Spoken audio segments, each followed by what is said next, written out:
Hello, everyone. What is going on? My name is Tim Petey, and welcome back to the TNT podcast. We're for the week of, we're recording it on August 23rd, 2017. The current date. Yeah, the date of it being recorded is the date we are recording it. Yeah. Who would have thought? Who would have thunk it? We're back. It's a miracle because I should be in a coma right now, and I'm going to be in a coma after this. Because this is being recorded during the first of 2 straight 50-hour weeks for me. Woo! Woo, yeah! Yeah, buddy! Just try to make the best of it, man. Yeah. But we got a bunch of quick news coming up, and then we got a fun topic. Nothing too serious this week. Nothing as edgelordy as the Olympics. As controversial as last week's topic.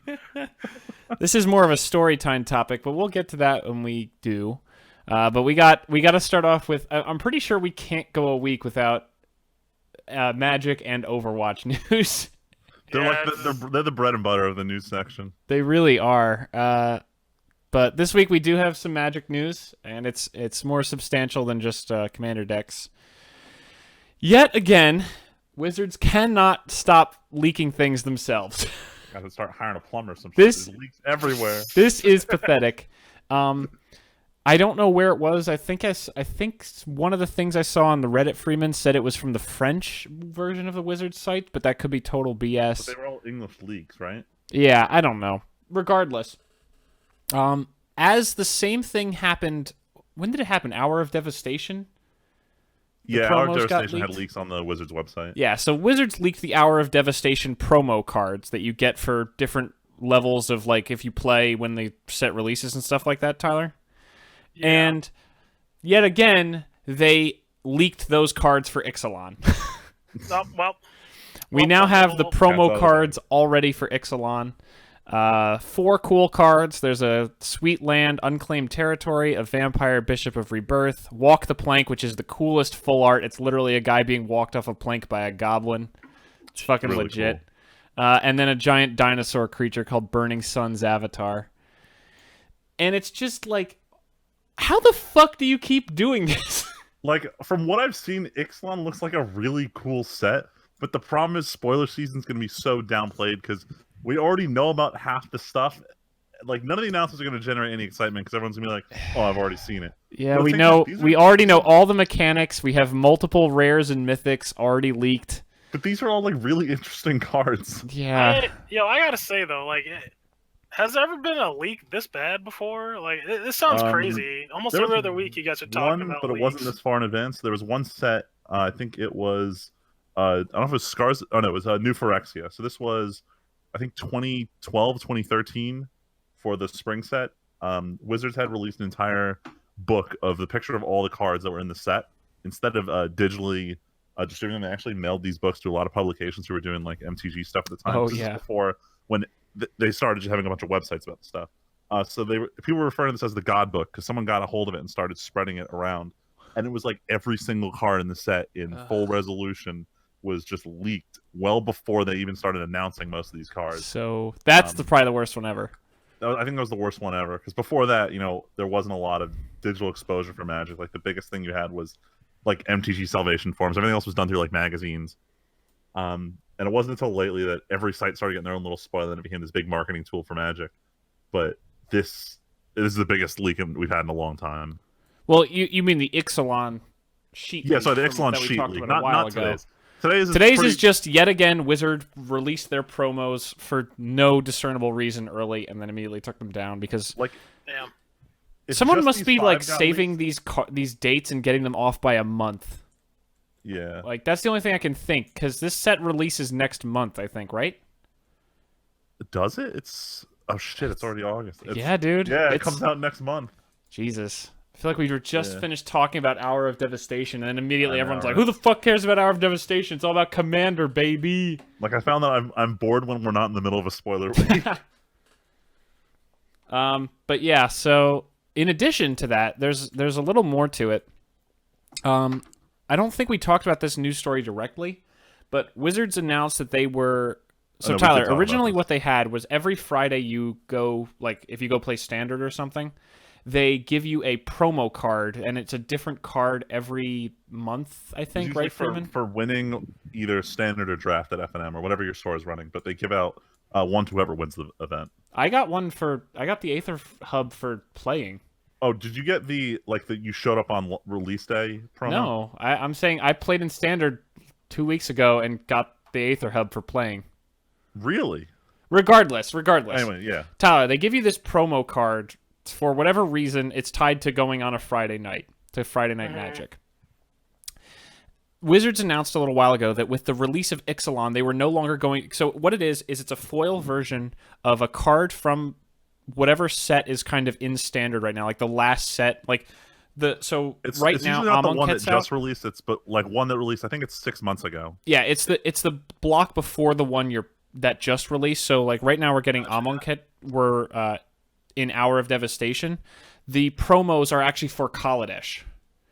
So obviously I like them. That's just another reason why I like going for standard. But Wizards announced that when Ixalan releases, they're no longer going to do cards from a set.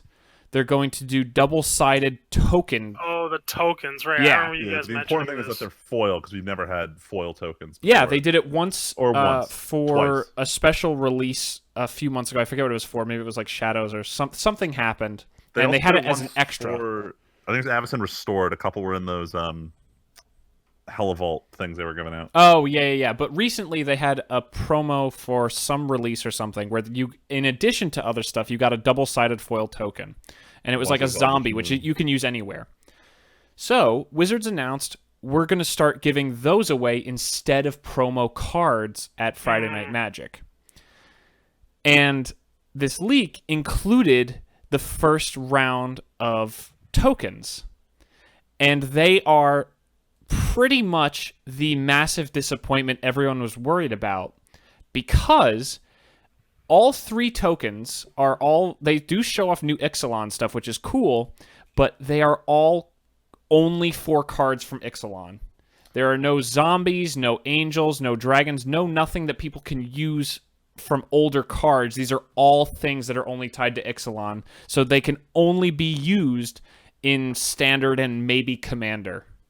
This was something I didn't even think was going to be an issue, because the one big selling point home was that finally you're going to get your foil 1/1 soldier tokens, your foil spirit tokens, which I personally need for black-white token. Tyler, you'll even get this because you drafted Modern Masters. Remember that soldier token with the sick red cloak and everything? Yeah. Can you imagine that thing as a fucking foil? As a foil? Yeah, that'd be cool. Dude, I would buy hundreds of that thing. Oh my god. Yeah, right. So that the was one a saving gorgeous grace of this whole token. thing was that I would want these tokens, but now it's boiling down to these are tokens for people who play standard. And part of me is saying, this is pretty obvious because all of the promos were always standard legal, and this is their way of making you be like, oh hey, look, this token is for standard. But honestly, it just leaves a bad taste in my mouth. I'm upset. No, Yeah, or you could just encourage you to go make new friends. No, but the thing is, before there's been quality waves of these promos over the years. Like some years they've had like modern staples like Path to Exile and stuff that anyone who plays modern would love to get. And then there have been times where it's like for the Shadows over Innistrad cards that Val really likes, none of those are really playable in a lot of formats. So those promos are cool, but no one really plays with them. But at least they're a real card that you need to play the game. You can't play it like, oh my god, I got that foil Ether Hub I was just talking about at Standard. Now I want to go back to Standard and get another one of those before the month is up. Like I might try to force myself to go on Friday just to try to get another token or another one because they're so pretty. Like they're different art, they're foil. Next month is Fatal Push. This is what it's supposed to do. It's supposed to draw players in, like literally what it's doing to Tim right now. Yeah. And these tokens I don't give a shit about at all. These tokens that don't matter to you, like they don't draw people in to play. Like that's the key thing. Before you were getting a real Magic card, the way I heard, I think I brought this up before. You needed to play the game in a deck of 60 cards. You don't need these tokens. They're cool and pretty, but you don't use them directly for anything. Like you don't even really need Wizards official tokens. Like No. I played with Pokemon cards in my tokens the longest time, and that was perfectly legal. Yeah, like the only time they care about it is if you're on camera at a major like national level event, Like they don't want to like they'll promote make someone you else's change. IP. They'll put tokens on the table for you that are official Wizards tokens because they don't want to get in trouble, or they don't want to show off other products. Like, but I could walk into a store. Like I used my you guys saw my special animated tokens that I bought. For the like the energy Yeah, kind? those are nice. Yeah, they're sick, and I can play with them in really stores. I could just get a custom one of these things. Anyway, we don't need to keep talking about it, but that's kind of two issues boiled in one. How this whole leak was kind of like, hey, look at more Ixalan cards that Wizards leaked, and also here's proof that this token thing seems like it's going to kind of suck. So, anyway, we can move on to Overdank. Go ahead, Tyler. Overdank, yo, we got some Overdank. cool stuff. We got new cinematics. In my opinion, one sucked and one was really good. I feel the same way. Yeah, they released Junkertown, so they can like show off the new map Junkertown, based off Junkrat's Junkrat Roadhog's like base of operation, I guess. or former base of Former base operations. of operations. Yeah. And they also came out today, as of 8/23. Yeah, this one was some Yeah. incoming news when we were writing up the show notes. Oh, it was a tearjerker. They had a full, I think it was like a 10-minute cinematic Of Maze backstory. at Watchpoint Eco. Was it Eco Point? Yeah. Antarctica. Where, Yeah, that's right. for anyone who doesn't know the Overwatch lore, May was a researcher in this Antarctica base. There was a terrible blizzard. They put everyone to cryostasis to conserve resources. And when that's where May we wakes stop up- it. No, but this is like known lore. I want to explain the twist. Damn fine. When May wakes up, they've been frozen for 9 years, and everyone she got frozen with is dead. Oof. And it's the story. Yeah, that of was her a dark waking up ass and story. coming to terms with what's going on and trying to survive. But it's also pretty cutesy because that's the way Blizzard does their cinematics. Yeah. Yo, I teared up. I ain't gonna lie. I don't know why. I think I was just moody today or something. I already like May as a character, so this is just a treat to find out that she was the main character in this one. And they didn't nerf the booty. No. Confirmed. Thick with 2 Cs. Confirmed. Also, in some other news, they're shortening the seasons from now on to 2 months. Yeah, I thought it was pretty interesting. The other thing is, I know one of the big changes, they had like 6 major changes, but one of them was that control point maps are moving from best of 5 to best of 3. Yeah. That's definitely going to speed matches up how long. They take fucking forever. Long. They take way too long. That's like one of the things that stops me from playing competitive all the time is that I don't know if I'm going to end up in like a 20-minute match or. Right. Like usually, like you hope to run at least a 15-minute match max if you're playing competitive. Yeah. But like if you play these control maps or whatever, it takes like forever. Yeah. Some characters are getting not overhauled, but they're getting some tweaks. And these like the second one's fine, but the first one's kind of weirding me out. Oh wait, which one? Did you read about what the changes are for Diva? I didn't see Mercy. I saw Divas, and I'm like, that's an odd rework, but okay. So Diva is like giving an her actually a missile, right? And yeah, and they're shortening the length of her defense matrix. This is the thing that pisses me off. So with Diva, she's one of the tank characters in the game, and defense matrix is kind of an on cue kind of projected shield where she just destroys any projectiles that go through it, and it's been pretty good at blocking any kind of like ultimate that uses projectiles. Some would say it's too good, but the problem is her point is to be a tank, and a tank is supposed to negate damage or block damage in this game. As someone who loves playing Diva, her damage is pretty shit. She's not a big attacker, and one of the things that they've made strides for over the last 6 months of patches for her was make her more like a tank and less like just a flanker with a shit ton of health. And with the last change they announced where she's getting this missile and they're fixing some of her damage, it sounds like they're undoing the thing they said where it's like, oh, now she's an attacker. Oh, we just made, what's his name?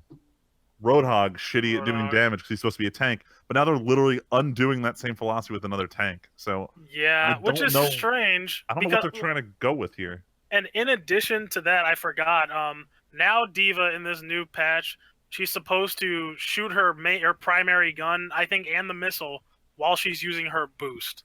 That is actually game changing because it really helps with dealing with Pharah, who's getting really good in the meta. Yeah, man, she counters a lot. Like everyone. She counters almost everyone. Like even Doomfist. Like you can't do anything. Doomfist can't do shit against Pharah at all. There's like those one or two Doomfist and Genjis who know how to fight Pharah in the air, and it's really scary. But for the most part, she's untouchable. Yeah, and especially if you have the pharmacy, like the pharmacy's become like a pretty big one, right? Yeah, it used to be manageable, but now it's getting really difficult to And I deal like- with that two Yeah. player combo. I like how this is just how I feel, right? Jeff Kaplan comes out like, yo, we're trying to get rid of dive comp, but we're gonna keep adding all these things. But they're making it all so much more divier. Yeah, it almost encourages, right? Like, even though there are some maps, right, where it's very difficult, like the dive works for like the first point. You can almost guarantee first point success for like Definitely, but that's also half kind of these team comps. Wizards' design philosophy with the 2-point maps is the second point is always the harder one to capture. You said Wizards, and you think you said said Wizards. Lizards. Blizzards. Blizzard's Close Wizard. enough. Wizards of the Blizzard. They Yeah, which is fine, but even still though, it's like, oh man, I find it strange. I mean, because like even that's what they're doing with. Well, no, they're kind of with Diva. I'm upset that I can't eat an entire Reaper ult. Oh my god, that's the most satisfying feeling. That or putting a soldier in the box when he's ultimating. You That's the straight up best. put Soldier or Reaper in the Put him in box. timeout. So like anyone who's not familiar with Diva, basically any projectile that gets shot into Diva's matrix just gets dissipated. It just gets canceled out. So Reaper has this attack where he's essentially a Beyblade, right? He's like spinning in place, doing a shit ton of shotgun pellets everywhere. Yeah, everywhere, and it just like it does an area of effect damage, kind of like a ball. But like you basically can just take the defense matrix, which probably goes out like 15 meters, 20 meters, give or take. Just put it like it's basically like a triangle box. Just like stack it on top of him. Yeah, and you Really put it stack through him, and he just does no damage because all the damage just gets canceled out. He just sits there dancing. You can't do it though for long with this one because I think you can hold it for about 3 or so seconds. Like I don't know the exact time. There's but 3 whole. I think they're nerfing it down to like 1 second or something absurd. Yeah, no, it's by half. So 1 point, roughly 1.5 seconds. But they're also doubling the recharge times. This is just awful. Yeah, so it's gonna be interesting. I'm sure though, people are still gonna play her though. I'm probably still gonna play her. I mean, she's my favorite character. I'm gonna make it work. Yep. I made it work the last time she got nerfed. It's not like Roadhog Rip. getting dumpstered. Yeah.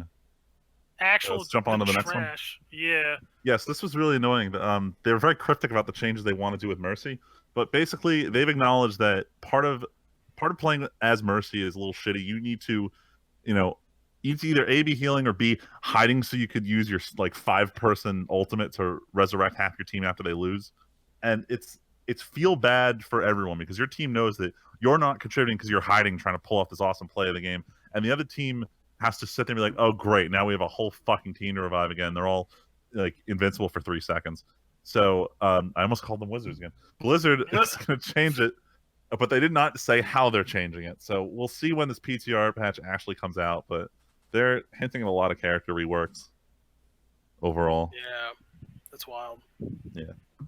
All right, so let's move off of Overtake. Final Fantasy 15 okay. stuff. What the hell is Yeah, this? so I was Man, look at this. every week, like the director of Final Fantasy 15 announces more shit they want to do because they had already announced they'd be supporting the game with like post game support through 2018. We've already seen this year. There's been a bunch of like DLC content that was honestly pretty reasonably priced, especially if you got it at launch. But they had been talking about a PC port for a while, and they finally had announced they're ready to say that the PC port is. They're preparing for a release. It's going to come out early 2018, and they did say it would support up to 8K graphics. What the Jeez. Yeah, Fuck. right.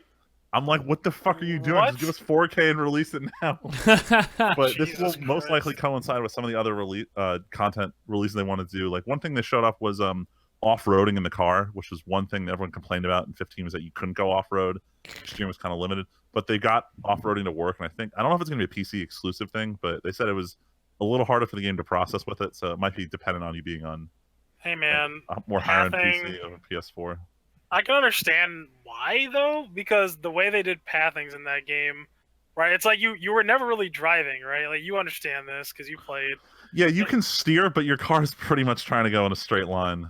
Yeah, like That's the deal with it. It's almost like you're racing like a slot car, honestly. Pretty much. Honestly, for the first part of the game where you just get like extra experience points for going the whole car and not just skipping the drive, that was the whole reason I just let the game go on autopilot for me.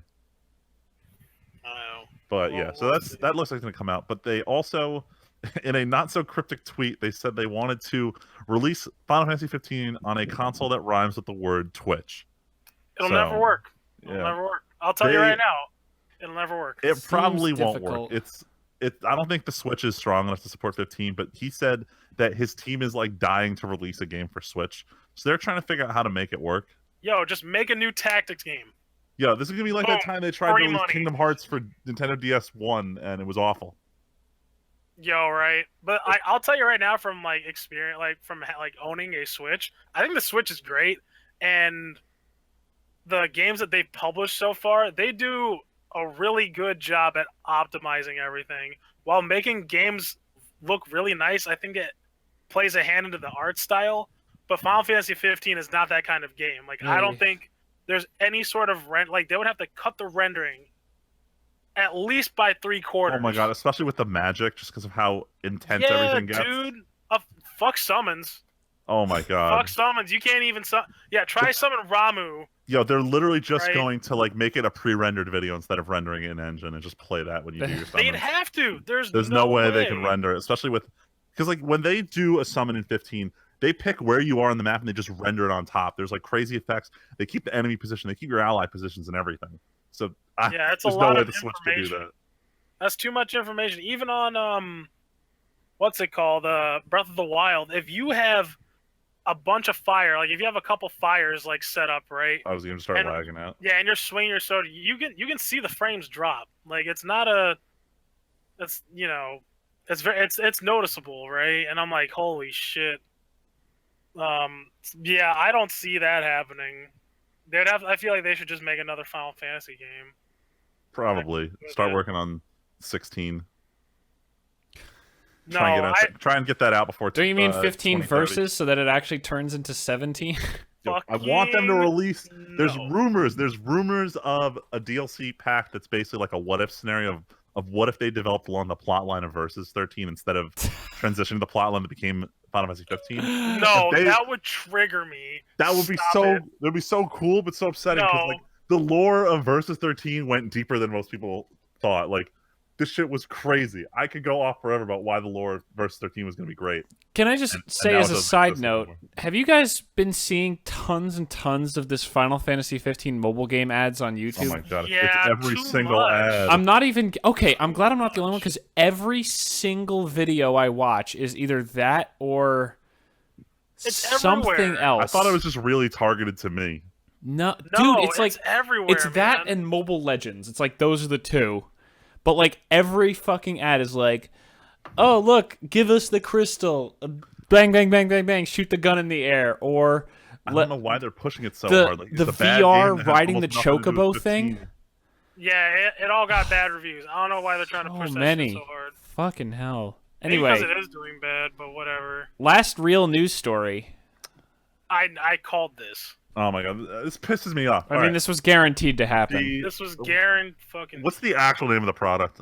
It's SNES Classic, probably. Yeah, the SNES Classic. So it went out for pre-orders everywhere. Already sold out, already on eBay for upwards of $100 more than it actually costs. God. This is bullshit. And it's Nintendo's fucking fault. Dude, I don't know what their problem is. Like, after you got your Switch, I started looking into getting them, and GameStop's only way of dealing with scalpers is they make you buy them in like bundles with all this other dumb shit you don't need. Like, that's the only way. That's literally the only way. That's how I got mine, but it wasn't a serious bundle. Like, it was like, oh hey, have a Switch with Breath of the Wild. Like, I'm like, of course I want to buy that because I'm not leaving without a game. Yeah, but it was I wanted to go buy it. And like they had one that had two games, like Mario Kart 8 and Splatoon 2. I'm like, that's pretty good. But they're selling all those other shit you never buy, like this like sticker thing or some like case for your games. Oh, and yeah. I understand why GameStop's doing it. They don't want people going and buying Switches and reselling them online, and that's justified. But the problem is this is a fix for a problem that really shouldn't be happening this far out. We are, 5 months out after release for the Switch and you still can't find it anywhere. Yeah. We already saw what happened with the NES Classic, and they're doing literally the same thing with the SNES Classic. Because they want to make, like, I don't know what I think they just want to make exclusive stuff. I'm honestly wondering if it's Nintendo does not want to increase their production capacity because they're afraid of what happened with the Wii, where they just, or even the Wii U, where they just overproduced units.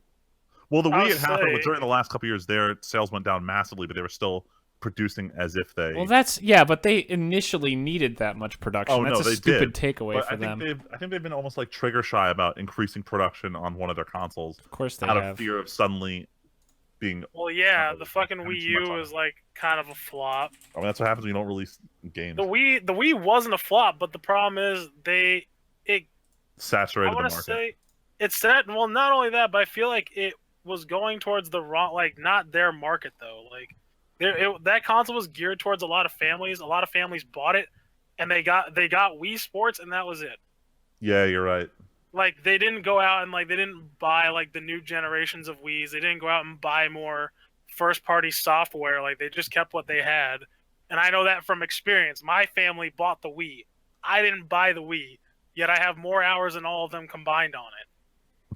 Yeah. So I'm just checking on Amazon. It is in fact currently unavailable, and there is one NES Classic available for $245 with Prime availability. This is what I'm saying. We should have just scalped. Switch like an $80 markup right now. Yeah, something like that. God, there's got to be a way to make this not happen all the fucking time. Why's it gotta be Nintendo? The cheapest SNES Classic available on Amazon is for $130. Holy shit. That is the cheapest one that is currently listed on Amazon. Yeah, I don't know. $130 free shipping, $134 shipping, $204 shipping, and then $200 plus for the rest. All of them, all of the rest are listed for over $200. And you know people are gonna buy them too. Probably. Damn. Fucking stupid. Yeah, that's a little weird. I wish they came out and said why they're doing it. They've just been so cryptic. There's no definitive. They're never gonna answer that question. Are you kidding? Yeah. They'll just let it sit and fucking be. They're like, they we can't don't even care. give us like a bullshit reason, right? They can't even be like, oh, we want to make this a limited edition collector's item. No, they'll just be like, guys, look at how many sold. It's amazing. We sold out completely. I guarantee you they're going to go into their investor meeting. They're going to say that. They're going to say, look, we even doubled the capacity of the already limited NES, and it's still sold out. Jesus. Like, it feels like... It's like a fucking course it did, you morons. Like, God, can't you just not be fucking retarded for once? Yeah, I'm predicting this right now. Like 2 years from now, they're just going to start it over and release the NES again. They're just going to capitalize on the lingering hype. No. They'll remove 2 games and add 1 more game. Swap out the lineup. Not even completely, though. Like, they'll just take out a few random assorted games. They're going to do some, like, straight-up bullshit where they're like, yo, we added a new extended, like, temple to Link to the Past never before release. I'd be like, get the fuck out of here. You know they would. They'll do it in a second if they could. I feel like they could. If people could go back into Doom and, like, redo stuff in Doom for, like, mods and stuff, I don't see, or I can see Nintendo going back and like, oh, hey, we're adding all this stuff just for this. You can only play it here. And it's like, well, we should move on. Yeah, let's deal with all these Quickie news stories. We got a whole lot, so I'm just gonna read them off, and you guys can chime in since I didn't add a bunch of these. But Dragon Ball Fighter Z scheduled for February 18th, 2018. Yeah, I threw this one on. I was surprised. I thought it wasn't coming out till like at least the midpoint of next year. It's pretty amazing considering what at the original reveal they're like the game is a quarter done. Yeah, like it sounded like it was nowhere near close to being finished. It just looked cool, but that was definitely BS, or maybe the networking wasn't done or some garbage. It was. They probably had like the core of it done, but they haven't done any like the actual like level design, or a lot of the characters haven't been implemented. See, so they just showed off the androids today. Yeah, I saw that. I did actually see a trailer or two. That game looks fucking good. I really want. I'm never gonna been this excited since like Budokai 3. I'm never gonna play it because I don't play fighters. I'm not kidding myself, but I would happily watch this game because the fights at least look super exciting. They look so. It looks like you're nice. playing the fucking manga. anime, right? It looks great. The game looks great, and I really hope it does well because I think Dragon Ball. I mean, I know the show's Super's doing well apparently, but I really think it's time for a game to knock it out of the park in this series versus kind of just middling along and living off of the fan base. Like, I mean, Xenoverse and Xenoverse 2 weren't supposedly that stellar. Xenoverse 1 was okay, and they just like failed to improve on it in the sequel. Okay, that sounds in line with what I heard, but sounds like Dragon Ball Z video games in a nutshell. No, exactly, which is why I mean, like, Dragon Ball is one of those franchises that the fans are just never gonna let die. Pretty much. But I do think GT. it's yeah, well, but I do think it's still a huge win for a franchise like that to come out with something like. Who would ever expect Dragon Ball to come out with a thing that the fans are like, this looks great, instead of being like, this looks like this is just derivative of the. I'm still waiting for the pure Dragon Ball experience. Whereas this, as far as I can tell, this has gotten almost no criticism.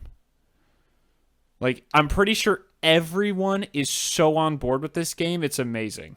Yeah, the fighting game community is like praising this game and just shitting on Marvel vs. Capcom. That's like that's the atmosphere in the fighting game community right now. I think the fighting game I think Dragon Ball fans are always going to think this looks good, but the fighting game community has definitely been helped in this regard. Like, obviously they would probably be won over, but the fact that the other new game is Marvel vs. Capcom Infinite, which just disappoints them at every single turn, it's like, what the fuck else are you going to do?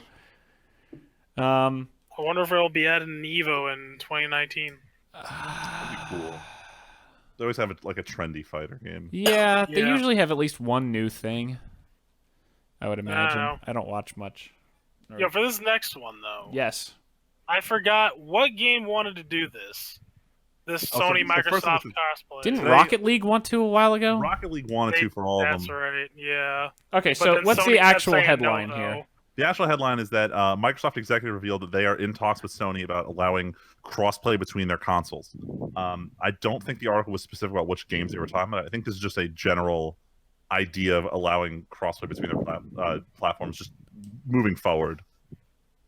Sony doesn't want to budge. No, I could see Sony easily being the ones who are like, nah, we're winning, bitch.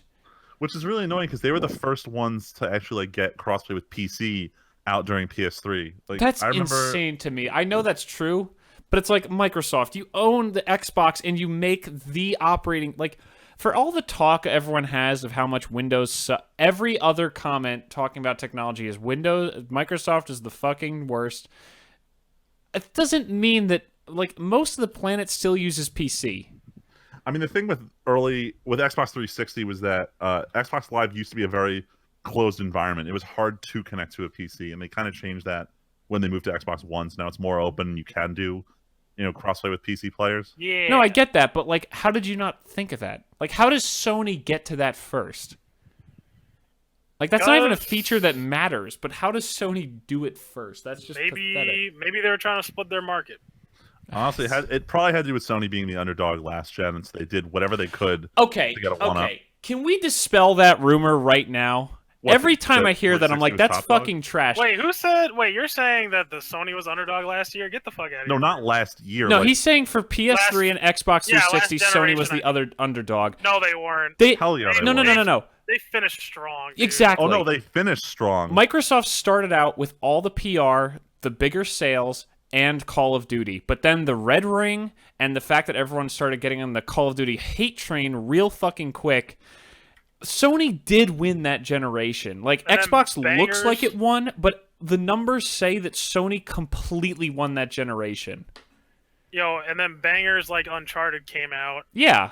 Like, Sony had better... You remember the atmosphere around E3, like 2008, 2009, 2010? Yeah, no. Freeman, I totally agree that at the moment, at the beginning and first half of the generation, everyone agreed that Microsoft was winning. And then they completely bungled it. And Sony just kept selling, and 360s didn't keep selling. And now the numbers say conclusively that there are like what is it, like 2/3 or a third at least as many PS3s in the world as there are 360s?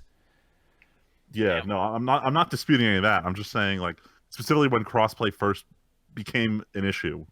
Oh, you're saying they did it as an underdog thing at the to try to get that. Yeah, that initial was PR. why they were so Okay, so adamant okay, about having that's more reasonable. Yes. Yeah, that's what I was trying to say. But yeah, that I can Which see, game but was it's it? still I forgot. I want to say it was Portal 2 was it wasn't the first one. That sounds reasonable. But that was like when Valve had it was 2 years before Portal 2. They're like, forget Sony, we're never releasing another game for their console. It's too hard to code for. And then the next 2 years later, Sony has a really good network infrastructure. Let's release games on PS3. Sony must have not known about that announcement and came back and be like, Valve, please. Yo, but then Xbox tried doing it with Shadowrun and it just didn't work. Oh, you know what we forgot to add? Apparently Valve announced some new game. Oh my and God. it turns out it's the Dota trading card game because we fucking needed more of those, right? Didn't we? Clone. I don't care. The Why? best part of that announcement was how depressed the audience was hearing about it. Wait, how the audience didn't cheer at all? They were just they were so upset to hear a shitty card game got announced. You know how I know this? I last week Gamescom? I got to... No, this was at the International. Oh, gotcha. Because my former coworker, who I play Titanfall with occasionally, we finally played for the first time in months last week, and he talked about how that got announced. Because I remember seeing the headline that the card game got announced, and then he's like, "Oh, did you know they announced a game at the International?" I'm like, "What? Really? I didn't hear about this." Yeah, it was the shitty card. Oh, that explains it. I get that a card game's kind of easy to think about making, but okay, Magic the Gathering will forever be the biggest paper card game. Then you have... And the only reason they don't own everything is because, one, Hearthstone's nice and simple, and two, Magic has the worst digital offerings of any company that still exists in the 21st century of anything ever. Magic Online is fucking garbage, and they kill every single one of their easier-to-play games. We'll see what happens with Arena when me and Freeman, I'm sure, talk about that down the road.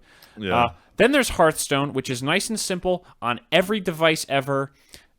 So, not perfect gameplay. No game has perfect gameplay, but it's at least super easy to use on phone, on the go, and on PC, and it looks great, and the graphics are awesome, and it's just... And you can play it theoretically for free, at least, and have a little bit of fun. Then you have Gwent, which is, I guess, the underdog here. Out. But at least they had a whole event at Gamescom. Yeah, the physical card game's been out for a little bit. Oh, I didn't even know it was based on a physical card game. Yeah. Well, regardless, that Witcher has a lot of good press right now because of Witcher 3, still being one of the top RPGs probably of all time, and having come out and just been so solid, and now everyone's getting hyped up for Cyberpunk and everything, and the TV show. Witcher is a good franchise. Who the fuck wants to play a Dota 2 thing outside of doing exactly what Blizzard did and offering items for Dota 2 in the fucking card game? People are gonna do it though. They're gonna do that.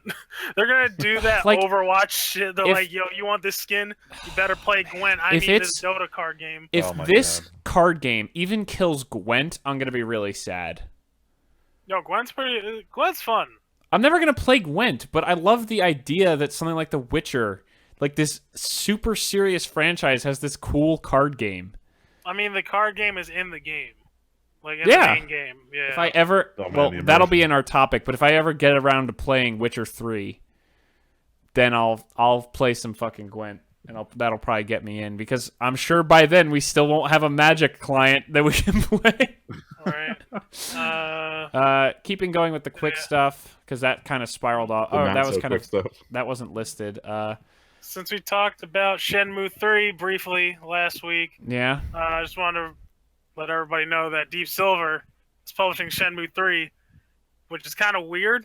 I didn't expect it, especially since Deep Silver has been literally shitting on itself lately. Sorry, Andrew, if you're listening. Andrew's a buddy of mine who used to work there. Yeah, I got confused when you said that. Yeah, I was like, what? He doesn't work there anymore, and I'm sure he doesn't listen to the podcast. But that's weird though. I imagine some like Japanese studio would pick it up, but Honestly, they probably just underbid. Probably, I believe it. I bet Deep Silver's like, oh man, we really need this game. Saints Row didn't do so. Just throw some money at the wall. Well, they also probably were like, hey, we need some fan support, and Shenmue 3 is one of those crazy Kickstarters that's probably not going to live up to its expectations. But hey, we can get the good press right now when we need it. Yeah. Next thing. Oh, this one's yeah. Yeah. So the Defenders came out last week. I forgot to mention that because I'm bad. I watched it all already. It's pretty solid. That's my review. You watched the whole show? Yeah, I watched Holy it. shit. I watched it all already because I'm a fucking fiend. I am the comic book guy on this show, That's man. very true. Wait, how many episodes was it? It was 8 episodes. Only 8? Wow. Yeah. Aren't First they all, episode was super slow, but then it really got into it, though. Like, second, third episode. Yeah. Yeah, and so, like, on Sunday, Netflix released the Punisher trailer. Yeah. Yeah, and that's coming out sometime in, was it next year? Let's be clear, though. I actually watched it just before the podcast. It's more of a teaser. Yeah, it's not so much of a trailer as a teaser. Yeah, it's like a minute long. It's not even. It's more like 50 seconds. I know it doesn't sound like much, but 5 are just the Marvel logo. That's enough for me. No, I know. It's half of it is shots of him like, oh, here's him with his family, here's him fighting soldiers, here's him getting kicked out of the military. It's super quick shots. And then the other half of it is flashing to shots of him with a sledgehammer hitting concrete, and at the end it turns out he was carving the Punisher logo in concrete, like at the docks or some shit. Not being John Wick for some reason. Yo, that's a Tyler, how much money would you pay for copies of a comic book where they crossed over the Punisher with John Wick? Who can I pay?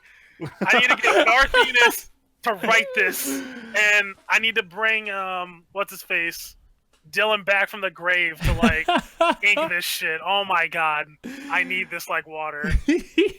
Oh god. Actually, wouldn't it kind of be a versus comic because Punisher hunts criminals, or is that not how he works? No, that's how he works.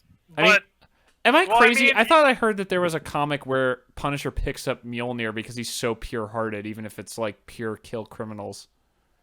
I believe it. I'm gonna Google this. That's how like Mjolnir works. Even Steve Rogers fucking picks up Mjolnir this season. Just like the movie. Yeah. Just like the movie. Yo, he's straight up after. I don't give a shit. This is a spoiler to like the new thing. I don't know if they're gonna include it in the movies because it's so convoluted. But basically, everybody's fighting. In the last Civil War 2, and then Captain America comes in with all the villains, fucks everybody's days up while they're fighting. All right, I lied. Sorry. Walks over to Mjolnir and he just picks it up. Oh. And then he's like, "Yo, I'm the head dude in charge now. I am the greatest." And then he just throws the hammer back on the ground and walks away from it. No one's picked it up since. Jeez. Yeah, and everybody's like, "Well, why don't you use it?" He's like, "I don't need it. I already have all the power I need." I was like, Jesus. What a fucking baller. America, right? I mean, if he didn't feel that way, he probably couldn't have picked up the hammer. Exactly. That's the point. And it's crazy. There's one final thought on the Punisher. Punisher's my favorite. Like one of my favorites in the Marvel universe, and I'm really looking forward to this new show. Yeah, I haven't. Like I think I've said before, I didn't watch Iron Fist or Luke Cage or Defenders, obviously, even though it just came out, being at work. But also, I didn't finish Daredevil Season 2. I would probably just watch Punisher cold. Like, he did such a good job. Even the bit of Punisher that I saw in the Daredevil show in Season 2, like, I would love to watch him. You should watch at least some of the scenes from Daredevil just to get an idea. I don't think you would need to watch the Defenders though. Well, like I said, I watched part of Season 2. Me and Val got into it, and then she was like, "I'm really not feeling this," and I'm like, "Okay, I guess we'll watch something else." And that was months ago.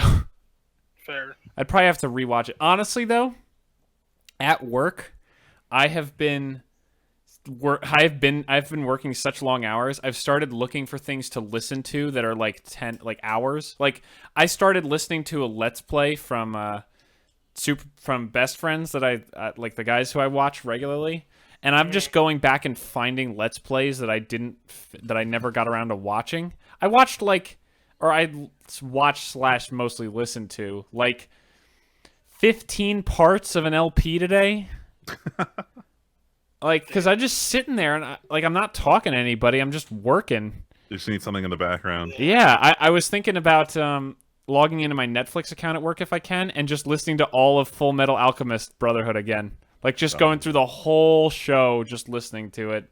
There you go. Because randomly, my phone, when I woke up this morning, and I usually watch a YouTube video or two while I'm getting ready for work, it was why not rewatch the scene where Armstrong and the husband of the teacher, dude, oh my god, the meet each other. Contest. One of the most manliest moments in anime. One of the manliest moments in anime. The only contender is when they meet up again during the fight near the end of the show, where they do the combined punch. Oh man, dude, it's fucking real. But I saw that and I'm like, fuck, Full Metal's so good. The first one was from original Full Metal. The second one was from Brotherhood. And everyone was pissed because they thought it wasn't going to happen. And then they finally meet Eyes, and everyone's like, oh, fuck, it's happening now.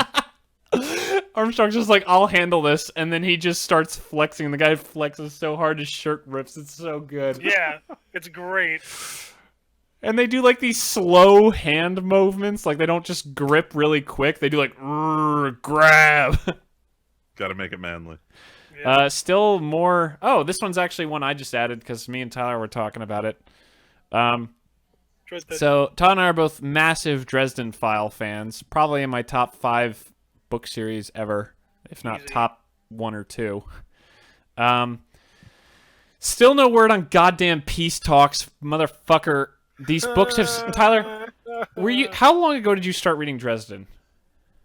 5 years ago. Was he regularly putting them out then, or was he already slowing down? Yes. No, he was slowing down. Because if you look at release schedules, back when this was starting, he was fucking putting out one of these every year. Yeah, he was cranking. I started right as I was catching up, he started to slow down. I started reading I think a couple months after was it Ghost Stories came out, right? Okay, good. I was gonna say anyone who started this series before Changes is shit out of luck because holy shit, you need to read that book. Yeah, and then so what's it called? And then so right as I caught up, Skin Game was coming out oh my 6 months later, and I was like, man, this is taking for fucking ever. So long. And then he's like, oh, I'm taking this hiatus off fucking. I was mad. Yeah, and then he wrote.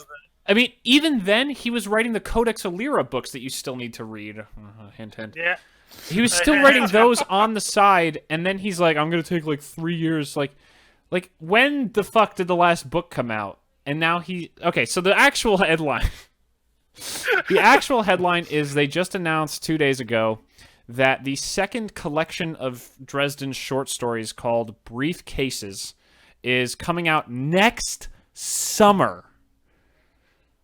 Nothing new, just a collection of old stories. Yeah. What? These short stories are coming out a year from now? This collection of short stories is coming summer 2018. Oh my god.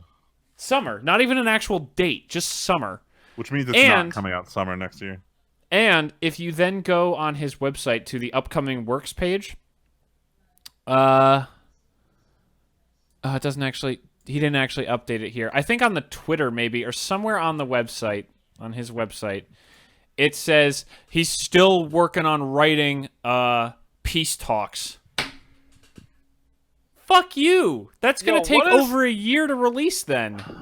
All of my favorite authors have been fucking me, man. It's him, fucking George R. R. Martin, oh my god, and Patrick Rothfuss. It's like Martin is setting the worst example for authors in the history of forever.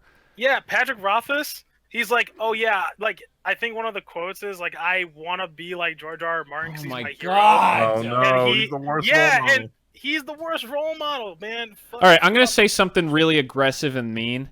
I think Game of Thrones is only popular because of the TV show.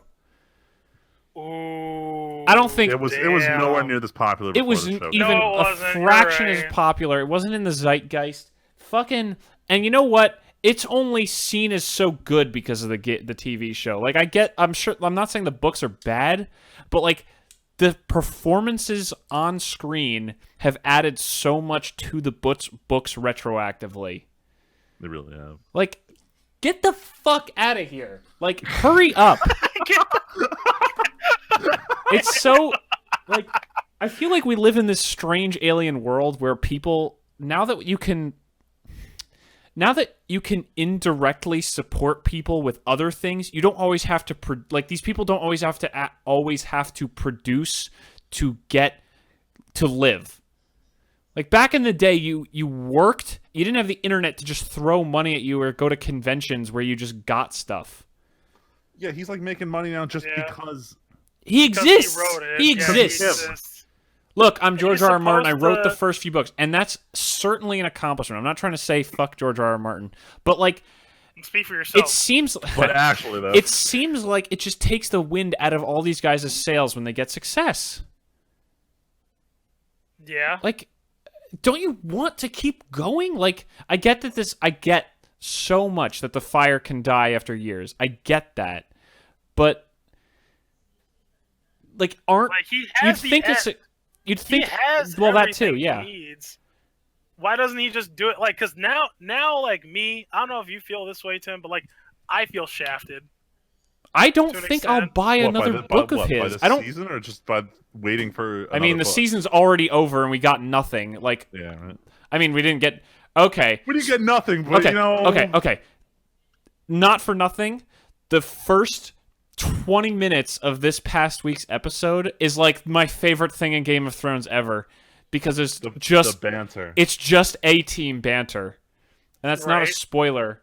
I mean, if you've seen a trailer, you know exactly what I'm talking about. And if you haven't, it means nothing to say the A-team because they're not. It's just. The fuck, because they are It's the just A good team. characters with good dialogue. Like, I was telling Val, I literally turned to Val 20 minutes. I'm like, I wish the whole episode could just be these guys. I don't give a fuck about Westeros. I just want to hear the different members of the A-team talk shit at each other. That's what I thought the whole episode was gonna be. I thought it was just gonna be them beyond the wall. Who the didn't? entire time. Okay, Tyler, I'm gonna send you a message just so we can hear your reaction. Actually, I'm gonna send it to both of you guys. I just Okay. want to hear your audible reactions on camera.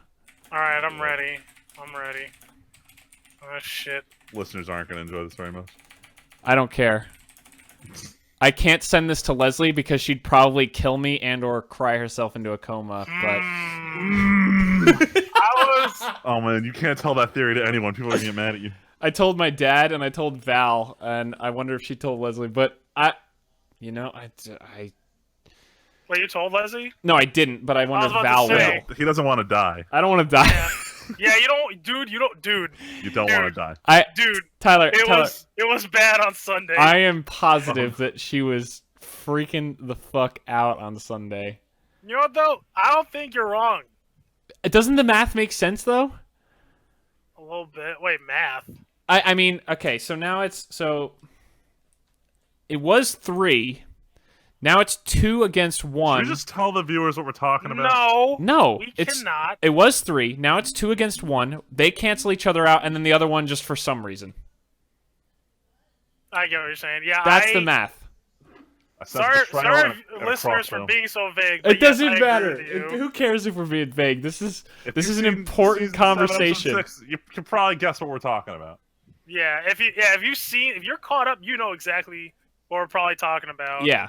But yeah, I can believe that actually by the end of that episode, that's how I felt. I'm like, you know what? It's too There's- much. there's- It's too much. Yeah. It's really too much. The other thing? Oh, here's the other thing. Not this week, but the week before, the weapon didn't actually work. It's still got to work. Oh yeah. It's Right. it's gonna to. work. It has because to. you know why? Because what's it called?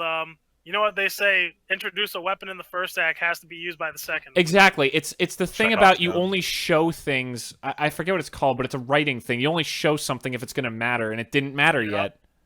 It didn't matter. It just showed that it worked. Even if the Sort of. good guys use it, it's still not going to matter. It's still going to be it's still going to play a role. Used in that way, yeah. And that's too easy. That's too easy for the other thing. The other reason that I think this way, Game of Thrones. It's Game of Thrones. Right. People gotta die, or it's not Game of Thrones. People gotta die, or else it ain't Game of Thrones. All right, we've been going for 55 minutes, and we're still not done with the news because there's so much quick news. So let's just get rid of this Quickie news title because it never is. But I'll get the last one. Tangent news. Pokemon Ultra Sun and Ultra Moon had a trailer put out this week. It was right after they announced there was going to be a giveaway for a new form of the Pokemon Rockruff, who in Sun and Moon had a different form depending on which game you were in.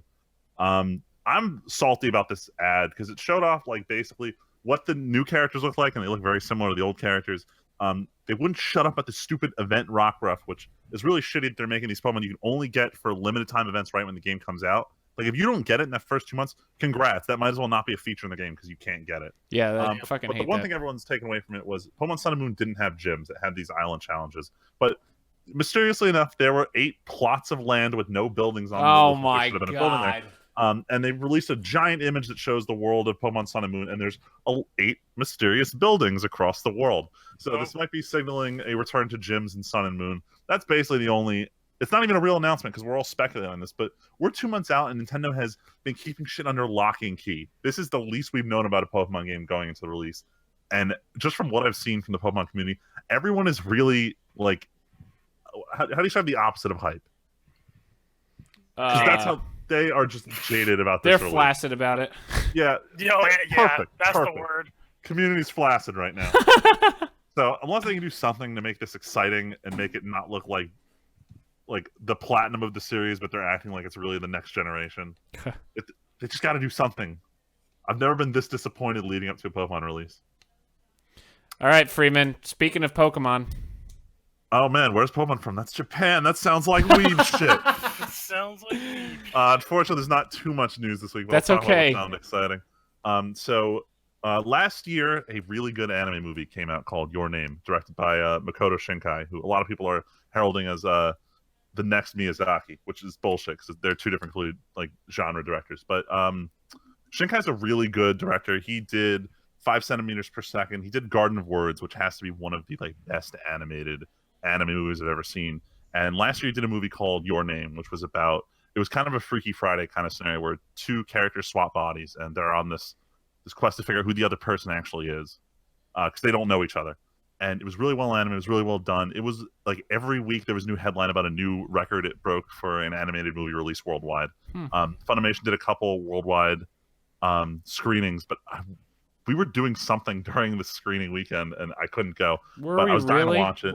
And Funimation had just put the Blu-ray up for pre-order now. I think it's coming out in November, so I'm finally going to get to watch this movie. I've been really excited. The other big movie, A Silent Voice, they're in talks for how they're going to release it in the US, but that one's coming up. But last year was a great year for very touching, emotional, well-animated anime movies. Excited to see them finally coming out in the US. And the other thing I wanted to talk about was, we mentioned last week the Arya Kickstarter was close to reaching its $110,000 goal in order to produce the dub of Season 1 on Blu-ray. And they hit that goal shortly after our podcast release, and they started releasing some stretch goals. And a lot of them were smaller stuff, like additions to the Blu-ray bundles. But then they put one up for $170K, where they would dub the first half of Season 2. And as of the recording of this podcast, they're within $4,000 of reaching that goal for dubbing the first half of Season 2 as well. Holy cow. That's pretty nuts. They made a lot of progress in the last week. I'm really excited to see if there are any other IPs they want to have this treatment for, because I know there's a lot of fans who'd really be dying to see their favorite shows get released dubbed or released in the US for the first time. And that's it for the weeb shit. Short this week. Very short this week. There wasn't that much anime. The English dub is also going to be in stereo and surround. That's right. That was the first stretch goal, was to get it up to 5.1. Yeah. And they hit that one really fast. Well, then why does it say for the 180, it also says English dub in 2.0 and 5.1? Or is that, is that saying for Season 2? Part 1. Yeah. Wow. The only annoying part is all the hardcore fans say that Season 4 is the best one, but we're never going to get there. Jesus, no. They're the 240,000 stretch goal, which is 70,000 more, is for finishing Season 2. I thought it was just commentary. They're actually finishing it. Well, that's at 240K, and then Yeah, they're not. 260K is part 2 English cast commentary. So that doesn't seem like it's gonna happen. No, but we can dream. I mean, considering 1,500 backers, they've earned $174,000. Those numbers always astound me. I feel like with so many things, it should just be a 10 times multiplier, but this is 100 times. People pay for things they want. I know. I respect that, but it's just crazy to think. I mean, even though 2 people put in $1,000, another 2 people put in $1,000, 538 people put in the $100. 1 person put in $5,000. Jesus. 3 people put in $2,500. 5 put in $750. What the fuck? Yeah, right? What the fuck? 3 put in $500. Jesus. This is insanity. 1 person actually put in the $5,000. Yeah, man. It's It's insane. I mean, me and Freeman would both throw down that kind of money for a Gurren part. Oh, hell yeah. Right. Just give me a word in Gurren. Just like fucking, I don't care. Gurren, it has nothing to do. Shitty enemy of the week from the early part. I'll do it. I'll be the guy Viral hits. Make one of those 16 faces in the episode with the guy with 16 faces. Oh God. Do you mean the word like?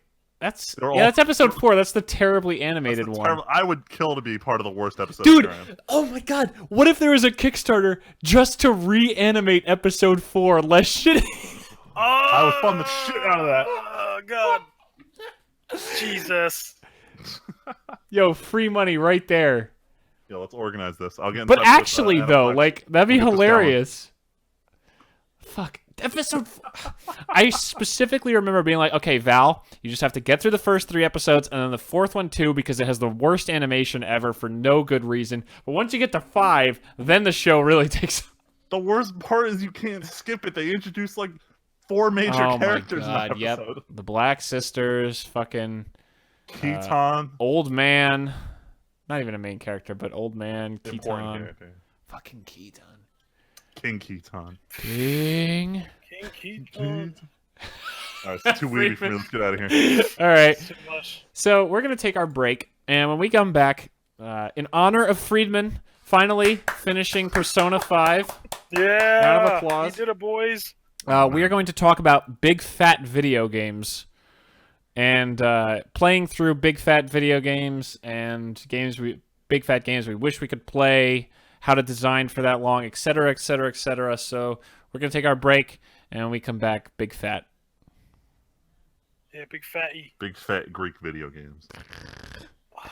I wonder how many Greek game companies there are and how many of them have made, like, big fat RPGs. The answer might surprise you. Probably 0. And we're back. Break time is over. Back to work. Let's get talking. So, big fat video games. There's a lot of ways. I thought of this today because Tyler was like, hey guys, what are we talking about tonight? And I was like, fuck, I want to sleep. But then my second thought was, hey, Freeman just finished Persona. How can we involve that in a discussion of some kind? And I only beat that because I didn't sleep. How can we talk about this in a way that's not just let's talk about Persona, which only Freeman will understand? Because also, I started listening to a podcast of mine yesterday, the Best Friends podcast, and at the end they had a spoiler cast for like an hour and a half talking about Persona 5. I got 2 minutes in and I was like, I don't know what the fuck's going on here. I'm done with link me to this. I want to listen to it now. But yeah, I thought it would be a good thing to talk about since obviously Persona is a giant-ass game. For us to talk about giant-ass games and kind of break things down. So, what was that? Oh, fuck. Oh, right. Tyler, during the break, mentioned a great question that I thought we could at least use to start.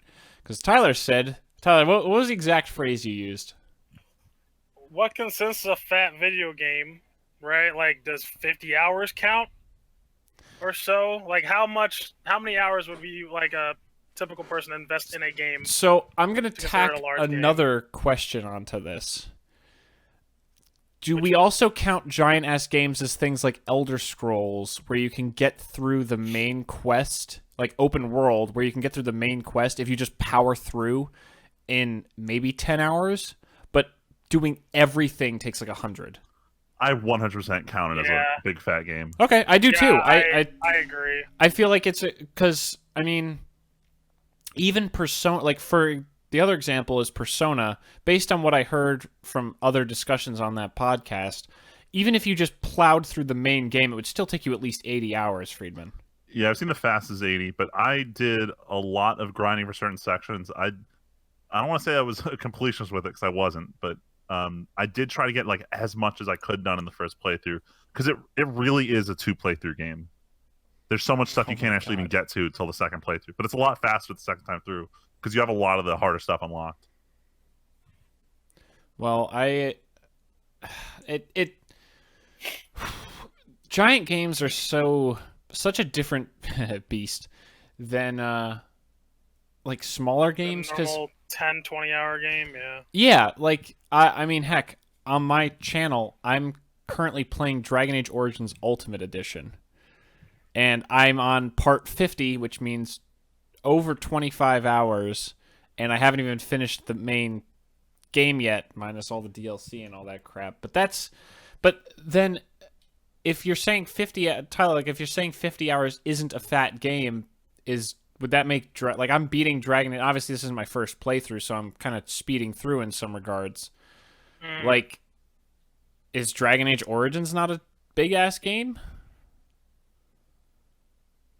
You can say no. Yeah. I'm curious. I don't know. Like, because I've grown up playing Final Fantasy games. Yeah. Where like average time, right, for beating a story is like 50 hours. 50, 60 hours minimum. Yeah, like minimum for playing through the game for the first time without doing all the side stuff. Mm-hmm. Like that was my normal, right? And like, which is odd because I played a bunch of other games too that were like short, but I considered them short. Like I think a 10-hour, 15-hour game is short. Mm-hmm. Right? But like a 50-hour game for me isn't necessarily like a short game either. Like I'm like, okay, this is the amount of hours that I want to expect out of a full price game, right? Like I'll give you an example, like Horizon. I think it took me a decent amount of time. I think it took me like, I don't know, 20 hours, maybe 30 hours to get to the main story. But I spent like another 10 or so on like just doing random shit. It was cool. I think I got my money's worth out of it, but I don't think it was like a long game necessarily. So does an open world game fall under giant game, or is it different?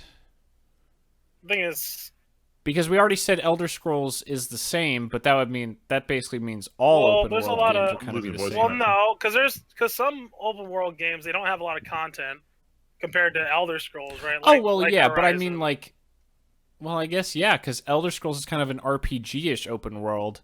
But would you say that something like Far Cry, like then, because Horizon's pretty close to like Far Cry? And... No, I don't think so. Really? Yeah, because there's like, oh my god, like Far Cry, you can plow through that entire game, doing everything in less than 40 hours, easy. Like, without even breaking a sweat. Like you can trudge at like a normal pace and beat everything there. But like Elder Scrolls, there's so much you can do. Like they cram so much content into it, and that's not even counting the DLC. Like you can, and not only that, on top of that, I mean, I guess you can replay it, right? Like Skyrim, games like Skyrim or Fallout, like they have replay value, right? You can play as like a different play style or go down a different tree the next time. I mean, you don't like developers don't account for this, but like the entire modding community can make a game feel like a brand new game. That too. Yeah, like that adds longevity to a lot of these games. Yeah, without even mentioning mods, though. It's like modding isn't really. I mean, modding matters obviously in a big way, but I don't think it's really germane to this discussion particularly. Not particularly, but like you look like in a game like Skyrim. mods are a big part of that game. Yeah, but it's still big on its own. Yeah, it is. Yeah, on its own, it sells a lot. I mean, like, hell, I played part of the reason I do Let's Plays is because I, way back when on my old channel, started with Oblivion modded because there were so many giant Oblivion mods that you could play. I didn't even play that much of the main story. But yeah, and plus, like, it also a hand to like a lot of different things that they do. But like I said, a lot of content that also isn't polished, unfortunately, but still a lot of content. And it's a lot of new stuff that like you can experience as a player, even 200 hours into the game. Like stuff like Far Cry, like yeah, it's cool. Like you can explore a bunch of places, but you know, an average amount of player isn't gonna like get all the stuff. The only thing they really do after catching all the outposts and killing all the marks is like, okay, time to find all the collectibles. And like no one really wants to do that. Like, or at least most people, right? They're gonna cap out at that, let's say 35, 40 hours and just be done with it. Yeah. Skyrim, it's like, okay, so you completed the Mage Guild's questline and the Dark Brotherhood questline. You still haven't touched the arena yet. Oh man, you still got that stuff to do. The arena, the easiest of all those quest lines. Actually, though, but yeah, you get what I'm saying. Like, there's a lot more content, and though I feel like those can like just make it like a really fat game that you can just keep going. And on top of that, it adds replay value. You can go back and play it again. That just accumulates hundreds of hours. So then here's another question: is the only way to make a fat game to make an RPG? No, I don't think so. I think it plays a big role in a lot of these fat games. Yeah. And I'm going to say yes, because to care about the game long enough, you have to care about the characters, or if you don't, at least your character.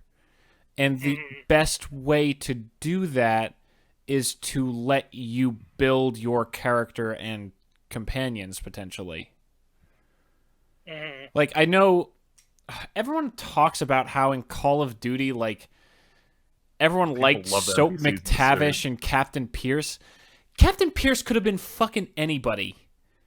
He was just a guy yelling at you with a British accent to follow him around and do stuff. And Soap McTavish, like, didn't even talk. He was just your character. Yeah, that was the classic, like, oh, hey, make the character silent. Yeah. Right, and, like, ambiguous so the player can relate to them. Like, project onto them. Versus things like the Elder Scrolls, where your character doesn't talk, but you eventually, there's so many characters, it's like Game of Thrones practically, but you meet all these people, and Elder Scrolls maybe not quite as much, because that series is built on a lot less of having your own kind of choices. Right now. I don't know if my client's crashing. Wait, what? Tyler, were you able to hear everything Tim just said correctly? Yeah. It was phasing in and out for me. Oh. Whatever. It's better now. I was just saying, like, Elder Scrolls is kind of not as good in this regard because you don't really make choices, and a lot of your dialogue breaks down into the rumors, sell or trade or whatever dialogue boxes or quest. There's no real choice there. So, but it still is definitely a big game, but I feel like you sink a lot more into games like Dragon Age or KOTOR or Witcher, where you have a lot more impact yourself on the story. Or at least it feels like you do.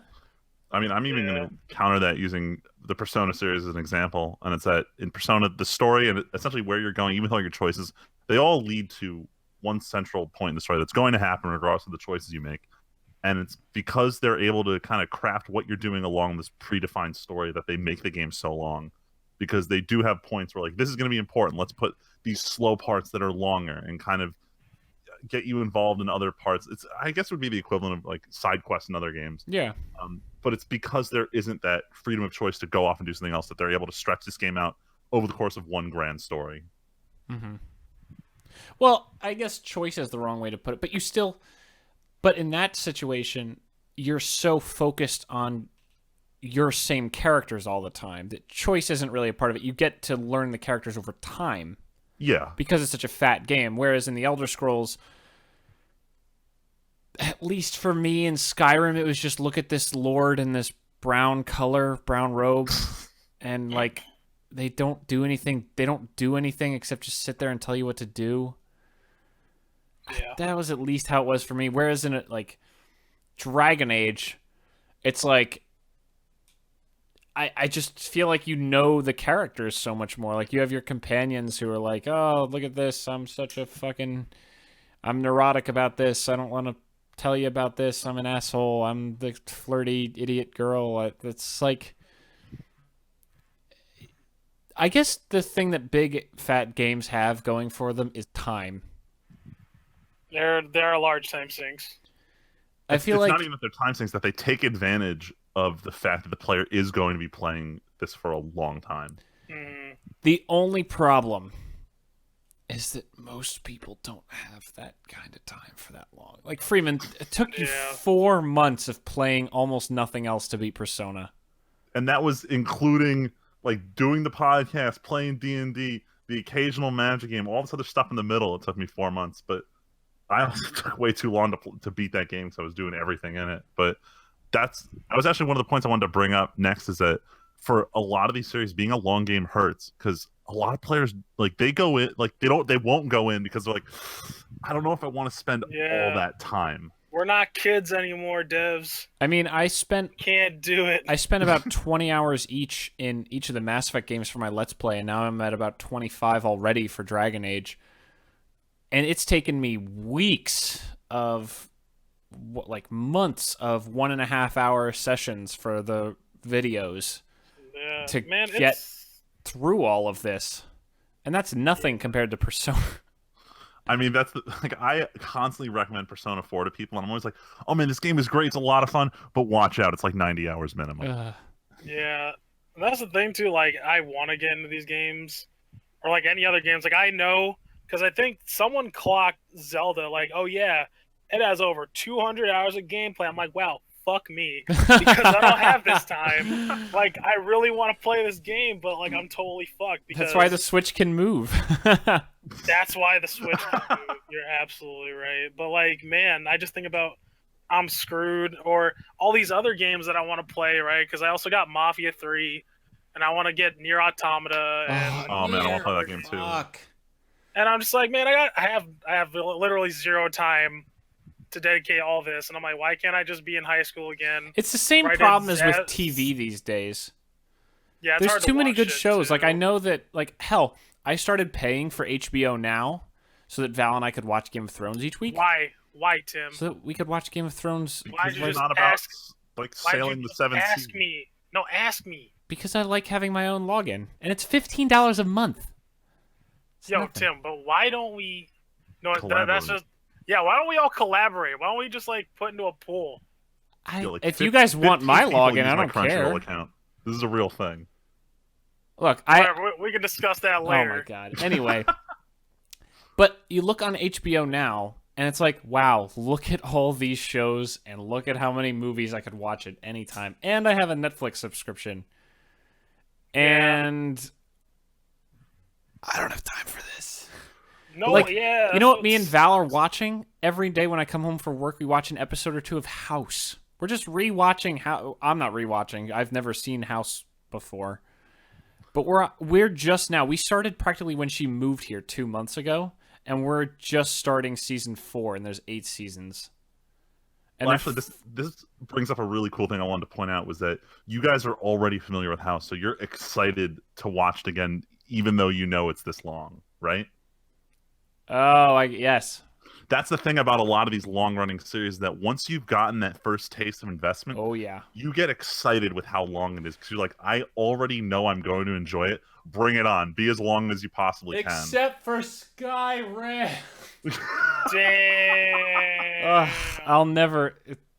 10 out of top 10 fucking video game betrayals to steal Freeman's anime meme. Oh my god.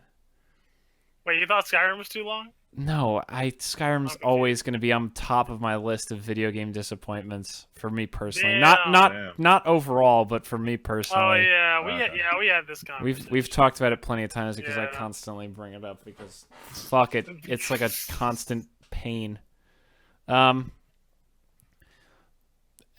Or Dragon Age 2, which was also a big disappointment after the first game. Damn.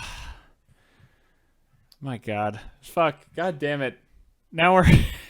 I'm just feeling... Now Now you're just depressed. Now you're just depressed. Now Hey, I'm let's like, talk about some. I don't know. What do you consider a fat game to be, Tim? see, hearing you guys talk about this, I'm trying to think.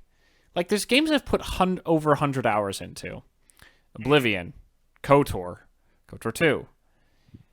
But I don't think a single playthrough took that long for me. Maybe when I modded Oblivion, or when I played it the first time on 360. Mm-hmm. But KOTOR feels like a long game to me, or Dragon Age, like I said, and it's only like 20, 30 hours? I mean, granted, okay, does it count if I'm skipping a lot of the dialogue? Like reading it, but not Like listening on a to them replay? say it? Huh? Like on a replay? Yeah. I mean, like if I skip the dialogue in Persona 5, I could probably beat it in like 60 hours. But That's still crazy. That's twice as long. Freeman, I fly through the dialogue in Dragon Age, except for when it's an important scene. I'm like, bep, bep, bep, bep, bep, bep, bep, bep, bep, bep. Okay, read, bep, bep, bep, bep, bep. Like, Skip. and still, maybe it's because it's optimized for me, but I don't. Maybe I just haven't played one of these games that you guys are talking about that have these crazy long experiences. Actually, as a tangent, sorry. Now I'll save it. It's not going to go away. What? Keep going, Freeman. what was I talking about? But you're asking me about long games, but like, I asked you Have about I- the long games. sorry. Have I just not played a long game? What what? I think you have, Tim. I feel like you have I to. feel like I have too, but then when you guys like, Tyler, when you're like, playthrough should take at least 50 hours to be fat, and I know that's not a hard number or anything, but when I think about it, I don't think any of my favorite big RPG games, even on a first playthrough, except maybe Oblivion, when I did everything, took Well, yeah. I mean, that I'm counting long. those two. Well, I'm counting those two, right? Like, even if, right? Like, because I counted Skyrim, and like you can blow through that main story in less than like 20 hours, but there's so much content. Like, even if you're just playing like through one play style, it's gonna take you over 100 hours. Well, yeah, Yeah. but I'm saying like Dragon Age, as much as I'm skipping through the dialogue, I've done every side quest in Dragon Age for this LP. Gotcha. And I'm at about 27 hours. And Yeah, dude, I don't know. play it off camera. Again, first playthrough doing all the side content takes a little longer, but I don't know. Maybe Hey, man, it's fine. You don't have to play long ass games. no. It's not even that. Maybe I just need to sit down and fucking play Witcher 3. Now that's a long game.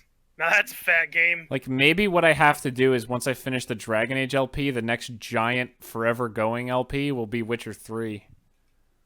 Man, my old boss, he told me, I couldn't believe it, but like after hearing about his life story, I could totally believe it. He took off a week, right? He used one of his like vacation weeks to like stay home and play The Witcher 3 when it came out on release. This motherfucker came back the next week. He's like, "Oh yeah, I already have over 100 hours on it." I'm like, "Get the fuck out of here!" Like what? Like what? See, I maybe wish when I had Val has a 25. job, God. then I'll take time off so that I'm here alone and I can just sit in the dark and play Witcher. Sit in the dark and play Witcher. The fucking dream. I did that once. Going off on a tangent, I took off work once. Only for one day just to play a video game. I've never. which is fine. No. I didn't like my I'm just job. sharing my story because I know coworkers Yeah. who've done it. I wish I could. I wish I could take off like an entire week. I remember when Halo 3, my parents, Oh, man. they hated me. They hated me so much, man. Like, I didn't even ask to take the day off. I just wanted the day off from marching band. Like, I was just going to call in sick for marching band so I could go home and play Halo 3. My parents are like, no, you're going to marching band practice. I'm like, Oh my I've been God. waiting for this game for 3 years. Get away from me. Get the fuck out of here. Get the fuck out of my face. I was so angry. I was angry that night. Oh, God. I think I stayed up till like 3 in the morning, though, playing it. I think I said this before, but I still remember when Halo 3 came out, going home and smashing through the first few levels, and then getting to the end of like level 3 and it took like 2 hours, but that's the one where you make it to the edge of the crater. Oh, yeah. And I saw the explosion. I was like, "Have I already done with Halo 3?" And then it's like, "Nah, fucker, you're like a third of the way through the game." Yeah. Speaking of not fat games, that's Halo. If How you long can is the beat it in campaign a for day, 3? it's not what. Like, how long was the campaign for 3? Realistically, on normal, I could probably play through the whole campaign. If I took a day off work, I could replay through the whole game. I think Tyler could do the same thing. Yeah, and like, what, less than 8 hours? Damn. Probably Yeah, if you skipped everything. on normal, less- absolutely. Yeah, on normal. Oh, yeah, less than 7. Get the fuck out of here. Legendary Easy. Legendary takes a while because there's so much bullshit on Legendary, unfortunately. But The first game, though, was long. yeah, First game's game was meaty. like over. Well, I mean long, like long for a Halo game. When I say long for Halo, I mean like over 10 hours. I think 2's the longest though, isn't it? At Is least it in terms of really? level count, 2 is the longest. Yeah, no. In terms of level count, it's more. But the levels in Combat Evolved were longer. It took you A lot of them are. Some of the ones in 2 are pretty long. Like I remember the one where you invade that heretic base as the Arbiter at the beginning. Oh my Fuck those god! levels. Fuck that level, and then the Arbiter level after that. Yep, where you have to was get out again. terrible. Ugh. Oh So my boring. god, those were the worst. Oh, Fuck oh. maps. I Fuck the messaged you library in guys. Combat Evolved. I Yeah. messaged you guys this now that we're on Halo, because fuck the topic. Who cares? No. Damn, don't fuck bring us that's back. it. Damn, they No, didn't bring it back. Hey, I came up with this topic. I can take it out of the world again. No, Is that right? Okay. I did come up with the. Get the fuck out of here. No, I'm not saying that. No, but this is just a tangent. But I messaged you guys on Facebook afterward. But I got invited by my coworkers last week to a game night before all the shit hit the fan and I yeah. started working my 50-hour weeks. And we played Settlers of Catan. We played with the 6-player expansion to add 2 players, and then we only played with 4 people because everyone else was like, I don't really feel like it. And then I won Catan, but that game's just luck. I used a sheep army because I just monopolized sheep, and I'm like, I'm king of the sheep, bitch. But we played 3 multiplayer games of Halo 3. And we had 2 TVs, basically doing system link, the weird pseudo system link that you do in the Master Chief Collection, apparently. And there were 7 people. 2 of them were useless because they'd basically never played Halo 3, which isn't their fault. But one of the guys, not the guy who invited me, but the other guy on my team, he played a lot of Halo 3 back in the day, so he was my main competition going in. We played 3 games of free-for-all, and I won the first 2. And then for my idea for the third one, Tyler, you remember on 3 the Tight Covenant map that had the sword on top? I forget what it's called. It was one of the DLC maps. That's not midship. Or was No, it midship? it's a Covenant ship. Redone. Yeah. That's It was like the. it wasn't Heretic or something. Now I gotta It's like a look it up. tall central room with a sword on a platform on top. Yeah, it's fucking midship. All right, They I call don't it know a the different name. They do, but that's fine. You know what I'm talking about. So my idea was yeah, let's it do was called Heretic. boom. It was called Heretic. No, but like it was just a remake of Midship. No, I believe you, but I'm amazed that I remembered the name because I saw it for like 10 seconds on Saturday night at like 1 in the morning, at like midnight. But we played swords only on that map. And that's a fun map to do swords only. I lost my 2. But the sickest moment of the entire night was when me and the guy who also played Halo we come around the curve and see each other face to face, and we both lunge in, clash, clash, clash, clash, clash. We clashed at least 10 times in a row, Tyler. I hated that mechanic. All I could hear was the only sound was me mashing my B button to fucking do the horizontal swing, and him clashing against every single one. Amazing. And then the coworker who invited me just came up behind me and shanked me in the back and then killed him too. And I'm like, fuck you. Damn. And then on Monday I was like, somewhere in some timeline that clash is still happening. Yo, clang, clang, clang, clang, clang. It's kind of a dumb mechanic, but it was fun as fuck to do that. Like, to just try to out-mash or out-think your opponent, and, like, you're both dashing at each other, like, fucking... It's like an anime move, Jesus. Hell yeah. Clang, clang, clang, clang, clang. I wish I had footage of it, because it was... And, like, we both knew the tactic of how to swing faster once you're in close. He was talking about doing something else. Something like swap green or something. Do you know anything? Swap green? No, I don't remember shit. It was some I barely way. used the sword. Fuck it was that some sword. way that you could keep mashing it out. But I knew that once you dash in with the sword, if you clash off, if you mash B, you always do the horizontal swing, and that's faster, but it still clashes. So that's what I was doing, and he was matching me blow for blow with whatever he was doing. Listen, whenever a fuckboy brings out the sword, I always get the shotgun, because I always win. Well, yeah, of course, because you're not playing with fucking swords only. Yeah. Actually, the funniest part was we didn't really play like a swords-only mode. He just set it to only give us swords and forgot to turn off the map weapon, so one of the guys who didn't know what he was doing just started picking up guns and shooting everybody. Amazing. I would have gotten the shot. No, there is no shotgun on Midship. Nope. Fuck. Anyway, I just wanted to share that I still got it, because Halo 3 is a fucking great game. It is legitimately amazing to me how fast that came back to me. Like, within a minute, I knew what I was doing. Like, man, that game's still so good. God. Anyway, back to fat games. Not PHAT like Halo, but actual fat big games.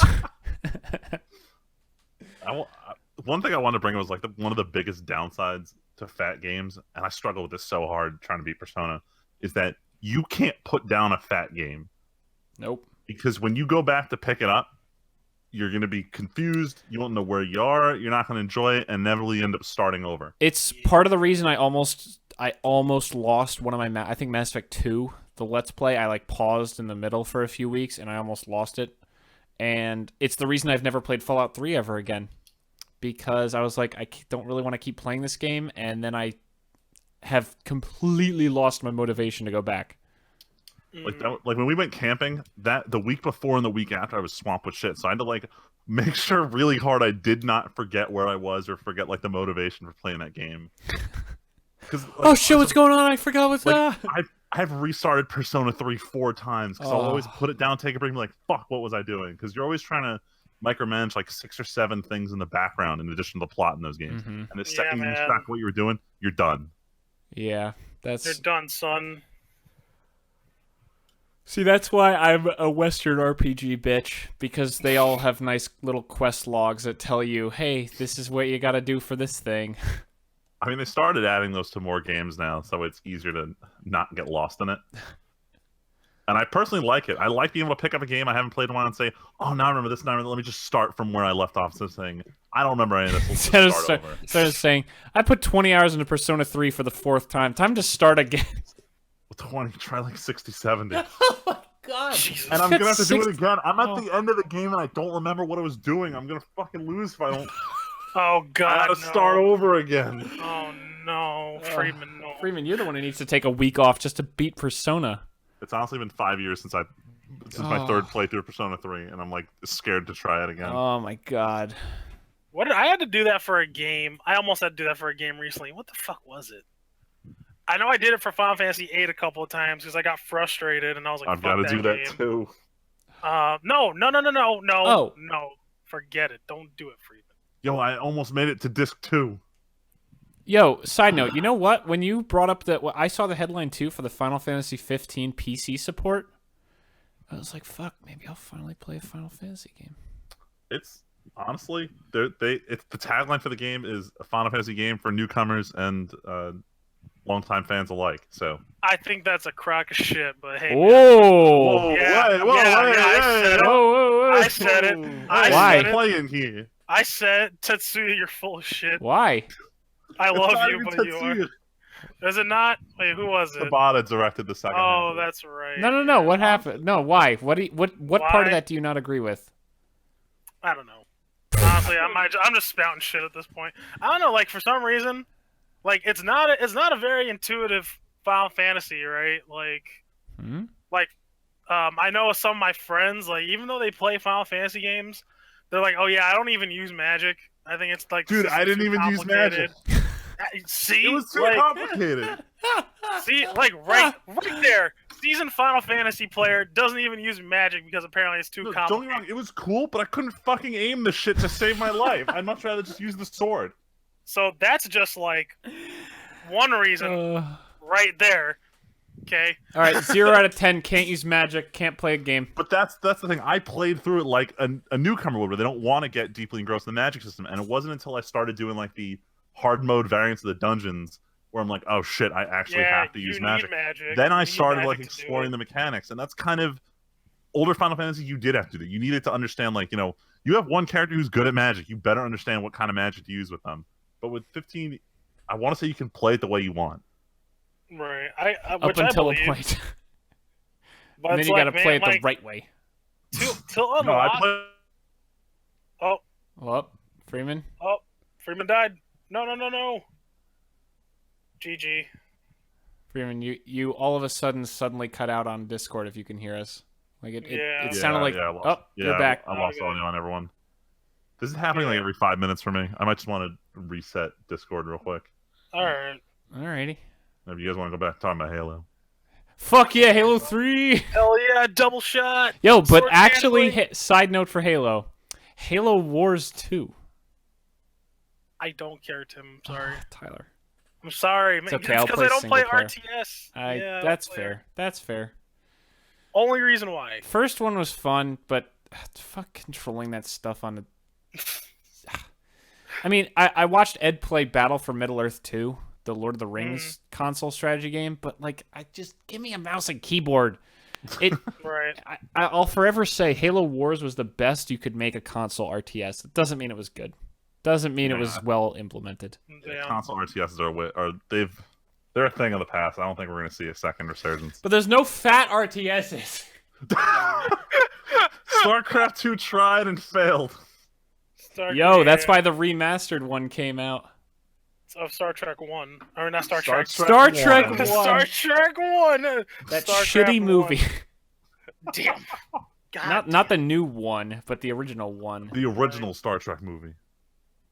Actually, I downloaded StarCraft 1 because I never played it. Because it's free now. It's fun, but honestly, it feels hard. It's hard to play just because of, like, some of the older systems, like, only be able to select 10 units at a time. Limits! Fuck limits! It bothers me so hard after playing StarCraft 2 for, like, 3 years. Dude, I don't understand. Like, the fact that people can play StarCraft 1 competitively still...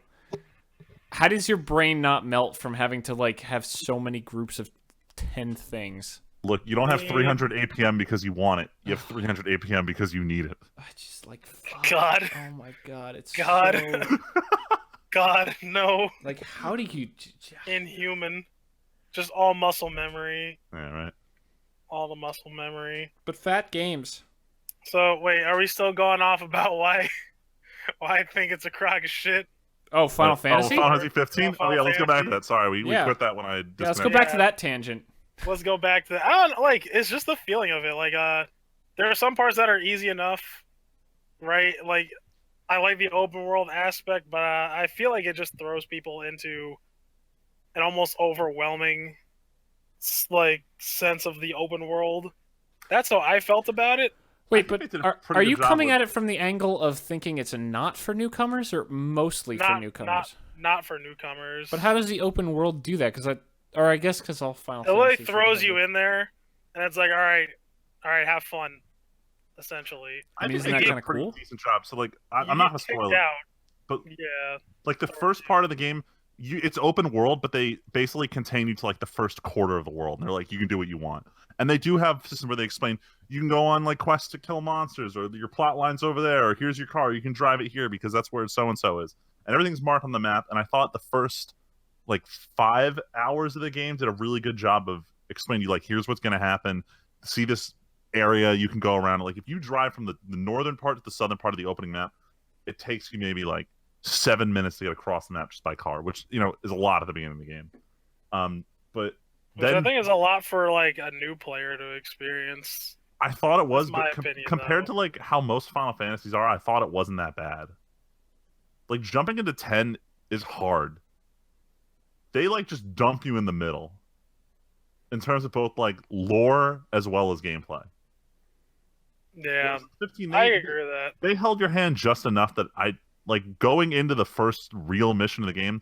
I felt like they explained combat enough that I was functional. Like there was shit I didn't get, like it didn't, or stuff like blindside attacks, or be able to use like was the mode where you slow down time so you can think about your move, like that crap. I ignored it. Libra or whatever But shit. once you had stuff like how do you dodge on time, how do you roll, how do you warp, like once I got that, it was fine, and they did a good enough job that you'll eventually figure it out. I just realized this is a moot point because I'm still gonna be playing Witcher 3 when this comes out. Damn. I don't. All right, let's. I Who came up- I got a fun thing to wrap it up on if we want to. Well, I wasn't even gonna wrap it up. I was gonna say I don't know who wrote these bullet points in the show notes. It was not me. Friedman. Oh, okay. I did as general guidelines. I like putting a structure to it and then watching us all ignore it. Oh yeah, well it's great. But let's use that structure for a second. Actually, so Freeman put 4 points, and we're gonna use the fourth one's kind of what we've been talking about, and so's 3 we already touched on. So let's just go through the first 2 points really quickly. Good examples of big fat video games.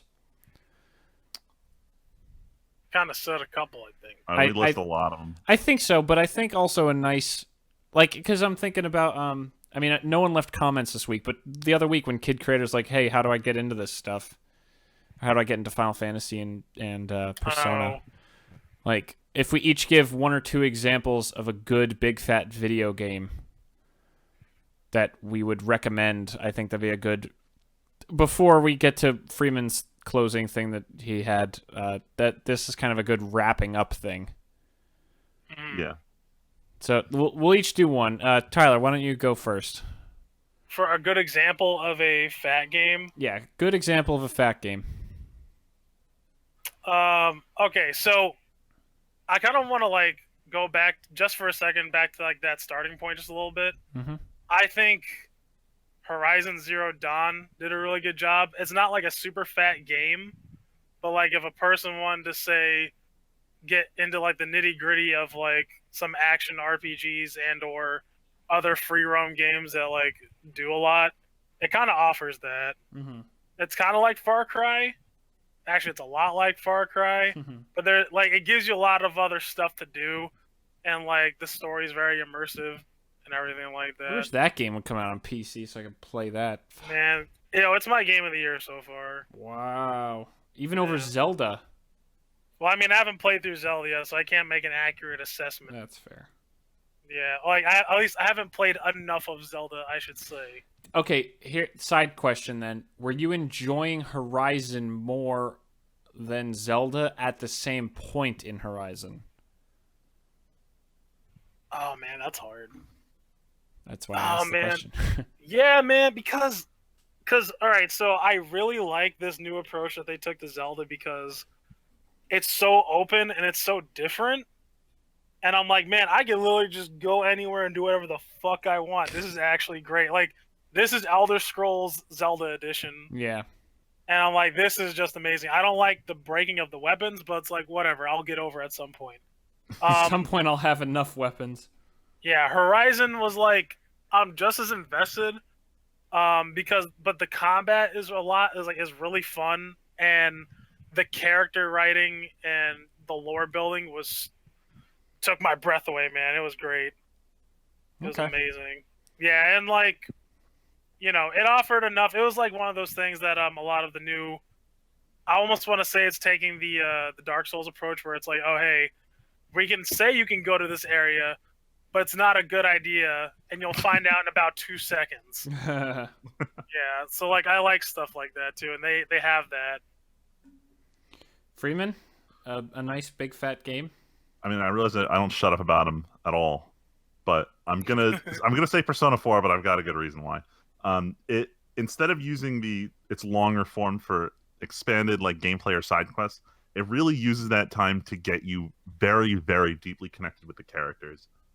Part of the series is about trying to imitate everyday life, and because of that, you have characters who are around, but they're not there for a reason. Like, there's a lot of games where you'll run up to someone and you're like, oh, let me meet the priestess character, and they're very one-dimensional. They have a very defined reason for being in the game, and you have very clear motives when you interact with them. But with games like Persona, they put characters in and they just show you like them on their daily, just doing stuff that really doesn't impact gameplay, that really adds a lot to the characters and takes advantage of the fact that this is a long game. You're going to be spending a lot of time with the characters. Let's use this time you're doing to characterize them better and make you attached to the game. And I think that's a good example of why you need a long form to tell a story or have a game like that. Mm-hmm. I can see that. I know I always talk about it, but Oblivion has to be my answer. I mean, it's the epitome of look at how much game there is here. You won't believe it. There's so until you actually play it. And then what, Tyler? And then the game shafts you because you can't beat the main quest, and you're a salty like 14-year-old. Yeah. I'll never get over it. Never forget. I love Oblivion, but man, get the fuck out of here. I'm so wrecked, dude. Oh Yeah, my God. Discord crashed out in the middle of Tim flipping out. I wanted to hear all of that. That was Tim's raging at me. Motherfucker. No, that's fair. It's buggy as fuck. No, like, and that's the thing. Like, I still recognize that it's like a fantastic game. Don't get me wrong. I mean, I can recognize that people seem to think that Skyrim's a fantastic game, but they're wrong. Hey man, hey man, fuck you, man. I like Skyrim, man. No, but yeah, I talk about all these games like I've talked about how I did that list of my favorite games for my birthday years ago, and most of the games on there were my fat games, not necessarily particularly fat games in the grand scope of things, like compared to Persona or Witcher and things like that. But still, for me, it's a insanely fat game. Just to wrap things up, because I realized how long we're going again. Yeah, right. What are some bad ones? Do you guys have any? Just to open the floor, not even in order, because I haven't played a really bad fat game. Final Fantasy VIII, Blood. All right, there we go. Whoa, shots fired. Easy. Jeez. I'm actually. If you're Spoonie, Final Fantasy X. He can fuck himself. Sorry, God Freeman. damn it. Yes. I don't know. This kind of plays into another bullet point I had about design length versus replayability, but it was I wanted to talk about the Pokemon series very briefly, because right around the middle of it, it started feeling more and more like a long series, and that just was because the games became very slow, especially with Diamond and Pearl and the engine that they ran, where you're moving at like barely 30 frames per second.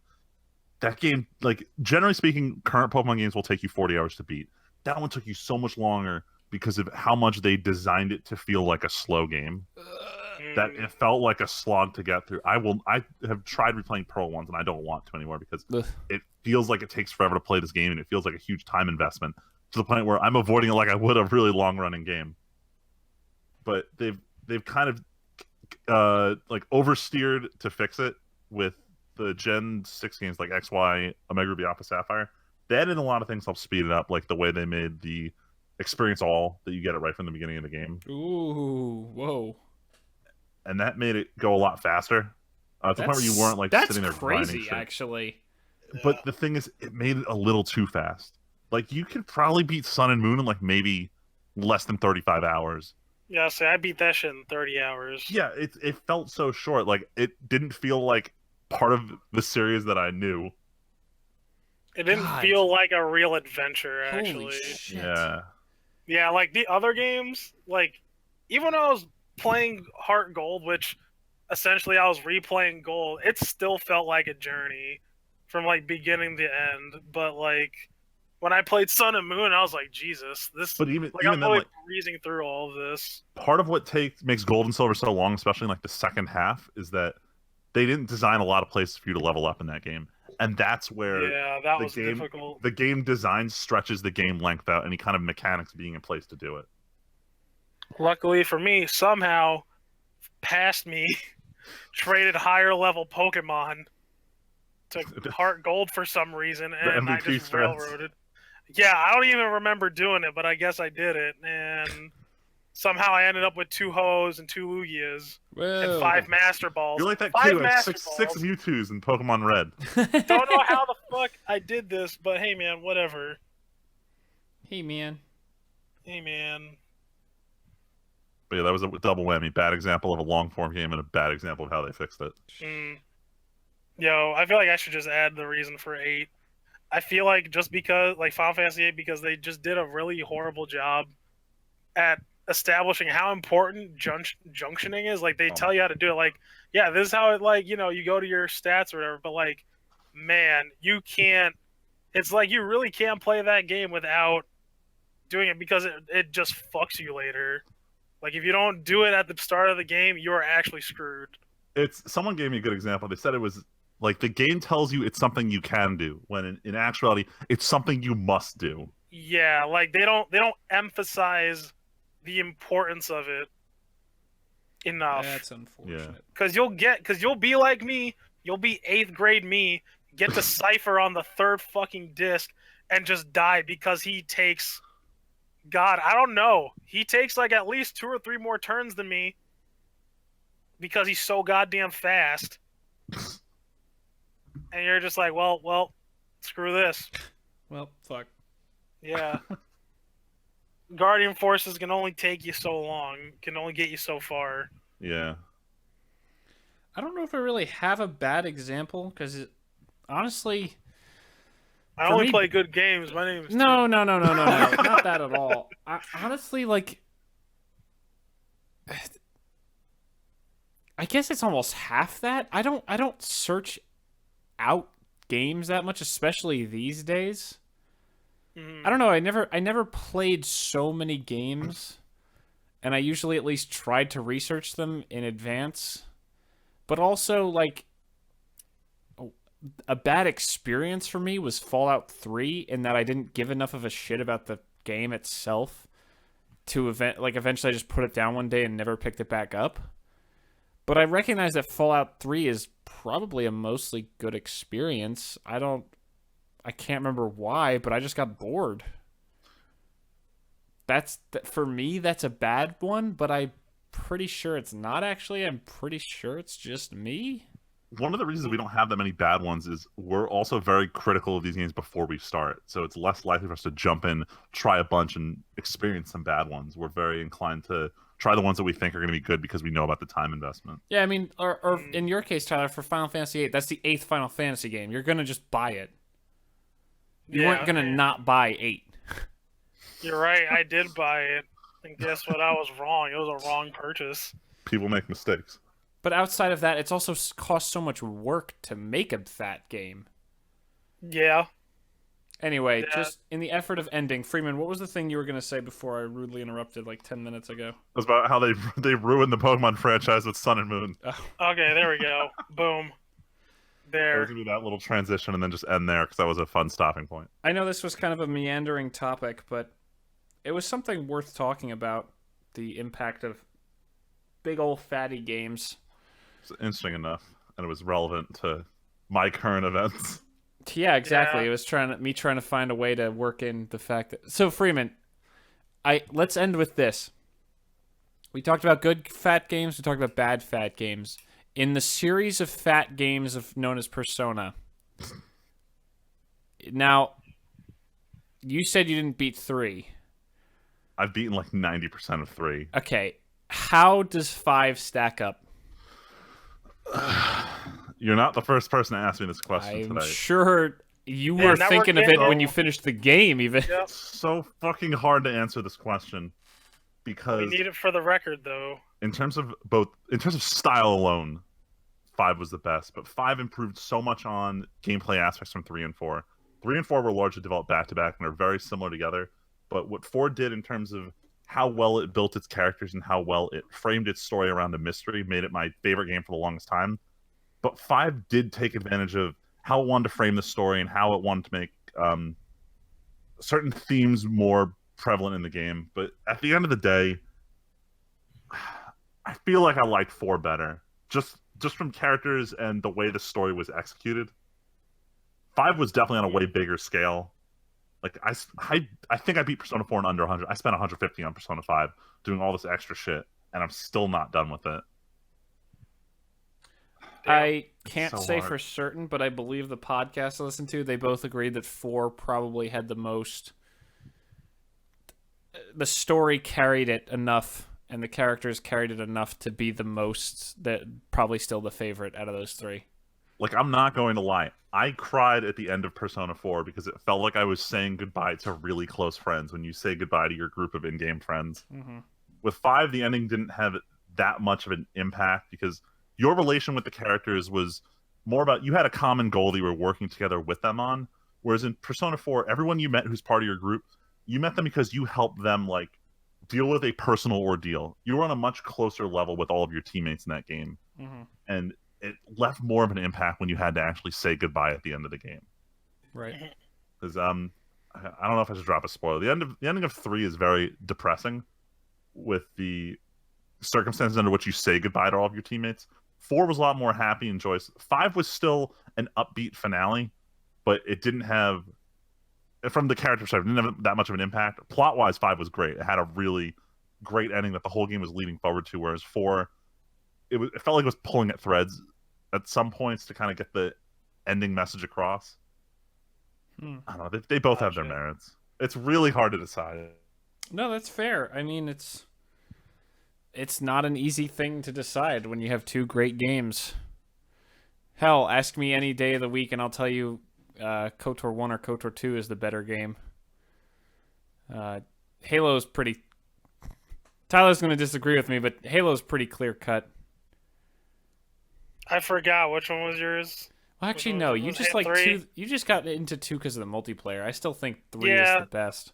No, I think so. Here's my thing with I think Halo's 3 story.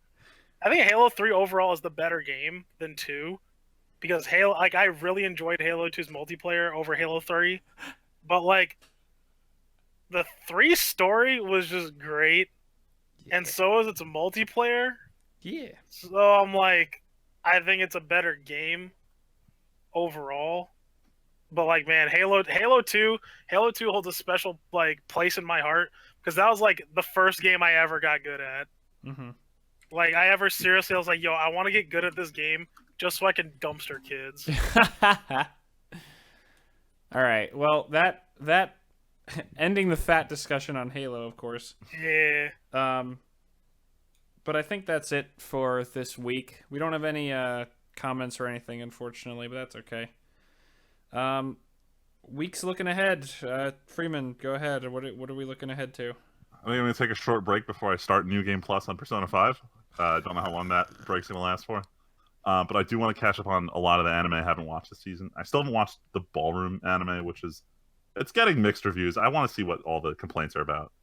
Mm. Probably catch up on Fate. When you say mixed and then say all the complaints, do you mean it's like most of the it's the reviews are average, but the comments are mostly negative? A lot of people are complaining about dumb shit, and I want to know if it's justified. Like, I'll go to the discussion, and half of them are like, this looks pretty interesting, and then half is like, what the fuck is going on in this show? Why do they have giraffe necks? Like, which is a legitimate complaint. They have long necks during the dance sequences, just how the animators are doing this. But, you know, I watch dumber anime. I'll see what else. You were saying something else.